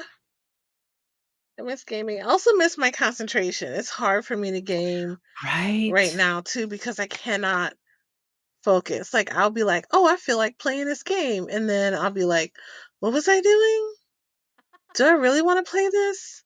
Wait, don't I have I something get else I need to that. be doing?" Like I can't like just settle aside. The only game I could settle into and tune out to right now is power washing. Like that's the only I thing. love that game too because since it doesn't have a soundtrack, you can literally listen to whatever you want and just fucking Mm, wash shit and zone out. It's so great. mhm. It's the best. I love it. I am a fan. Well, we are almost at 2 hours and 45 minutes. You wanna wrap it up for today? Yeah, let's I'm wrap it hungry. up I'm for ordering pizza today. as we speak, to be honest. I have sushi in the refrigerator. Like, I just started You thinking about it. I'm like, like, I you got when sushi and the Ika salad. the instant you said you were ordering Little Caesars, I'm like, "Shit, I want a pizza." So I'm ordering myself a pizza and a salad. I'm trying to be greens as well. Balanced. Balance. So I'm gonna get that, but I So, think like, while you're ordering pizza, I'm gonna say what I would leave people with in this episode is yeah. explore spirituality. Watch Demon Slayer 1 and 2. Like, it's okay to be religious. It's okay to be spiritual. Um, my personal hope is that you use your spirituality and religion to move forward into God, that you keep progressing, and as you grow and change, that you allow your spirituality to grow and change with you and not cling to what it was out of fear. If you're doing something religious or spiritual out of fear, I feel for you, son. I got 99 problems, but that ain't one. Like, like that's where I'm at. Like your your spirituality and your religion should serve you as much as you serve it, if not more. So, yeah, that would be what I would leave people with. What would you leave people with this week? Um, I would leave people with the fact that, 1, explore everything. don't limit yourself just to one thing because that's what you were always taught. And I think that that holds true for media as well as religion, because I Mm-hmm. feel like a lot of people, and this is something that I've heard a long time ago, is that your tastes in things are generally set during your high school, early college years. So the types of things that you have exposed yourself to in the past are generally what you will cling to or go towards in your adulthood. So Mm-hmm. if you explore all kinds of different things in your early life, you're going to be more likely to enjoy a lot of different things later on. But that's not saying you can't explore a lot of different things now. It's just if you have a closed mind about the things that you're going into, you're going to have biases and not honestly look head on at something, and you're going to end up missing out on some Mm-hmm. pretty great stuff because Mm-hmm. you're thinking that it only has to be one way. And I'm saying that about everything because, like I said, there's a ton of different flavors of religion out there, and you're going to be more comfortable with some than others. But don't let, just because just because you had the religion that your mom gave you doesn't mean that's the one you have to stick with. Yeah. You can branch out, you can explore different things and learn new things. And the same with video games, try all kinds of games. You If you limit yourself in the types of games that you play, like you're only going to play COD and like first person shooters, or you're only going to play um Puzzles and survival. yeah, a puzzle games, or like you're only going to play survival games. You're not going to fully get immersed, and you're going to miss some really, really good gems out there that are not in a definable genre. Because like Katamari is not in a definable genre. And Mm-hmm. like it's one of my favorite games, and it's super addictive. And I highly recommend it because it's also hilarious, and the music is just amazing for it because it's using all like Japanese pop songs in the background and stuff like that. The full name is Katamari Damacy if you are interested in it. Um, but if you just look up Katamari, you'll find it. It's super great. Um, but yeah, branch out. Always never limit yourself to just the things you know, Mm-hmm. because there could always be something new and great and interesting that you don't know about. So Yeah. explore all your options. Yeah. Stay curious. Stay curious. Stay curious, cats. That's like one of the logos for Queer Cat Productions, that Oh, a production company I'm part of. They say "Stay curious, cats," and so that reminded me of it. But yeah, stay curious. Stay curious. That's a beautiful way to end that. yeah. Yeah. So I think that was a good session. I enjoyed talking Yeah. about stuff. Yeah, me too. All right, peoples. We shall catch y'all next time, hopefully with a guest. Hope that'll come through and work for us. But if not, like, we will be back. Yep, we'll see you guys. We'll see you kitty cats on the flippy floppy. Bye. Bye.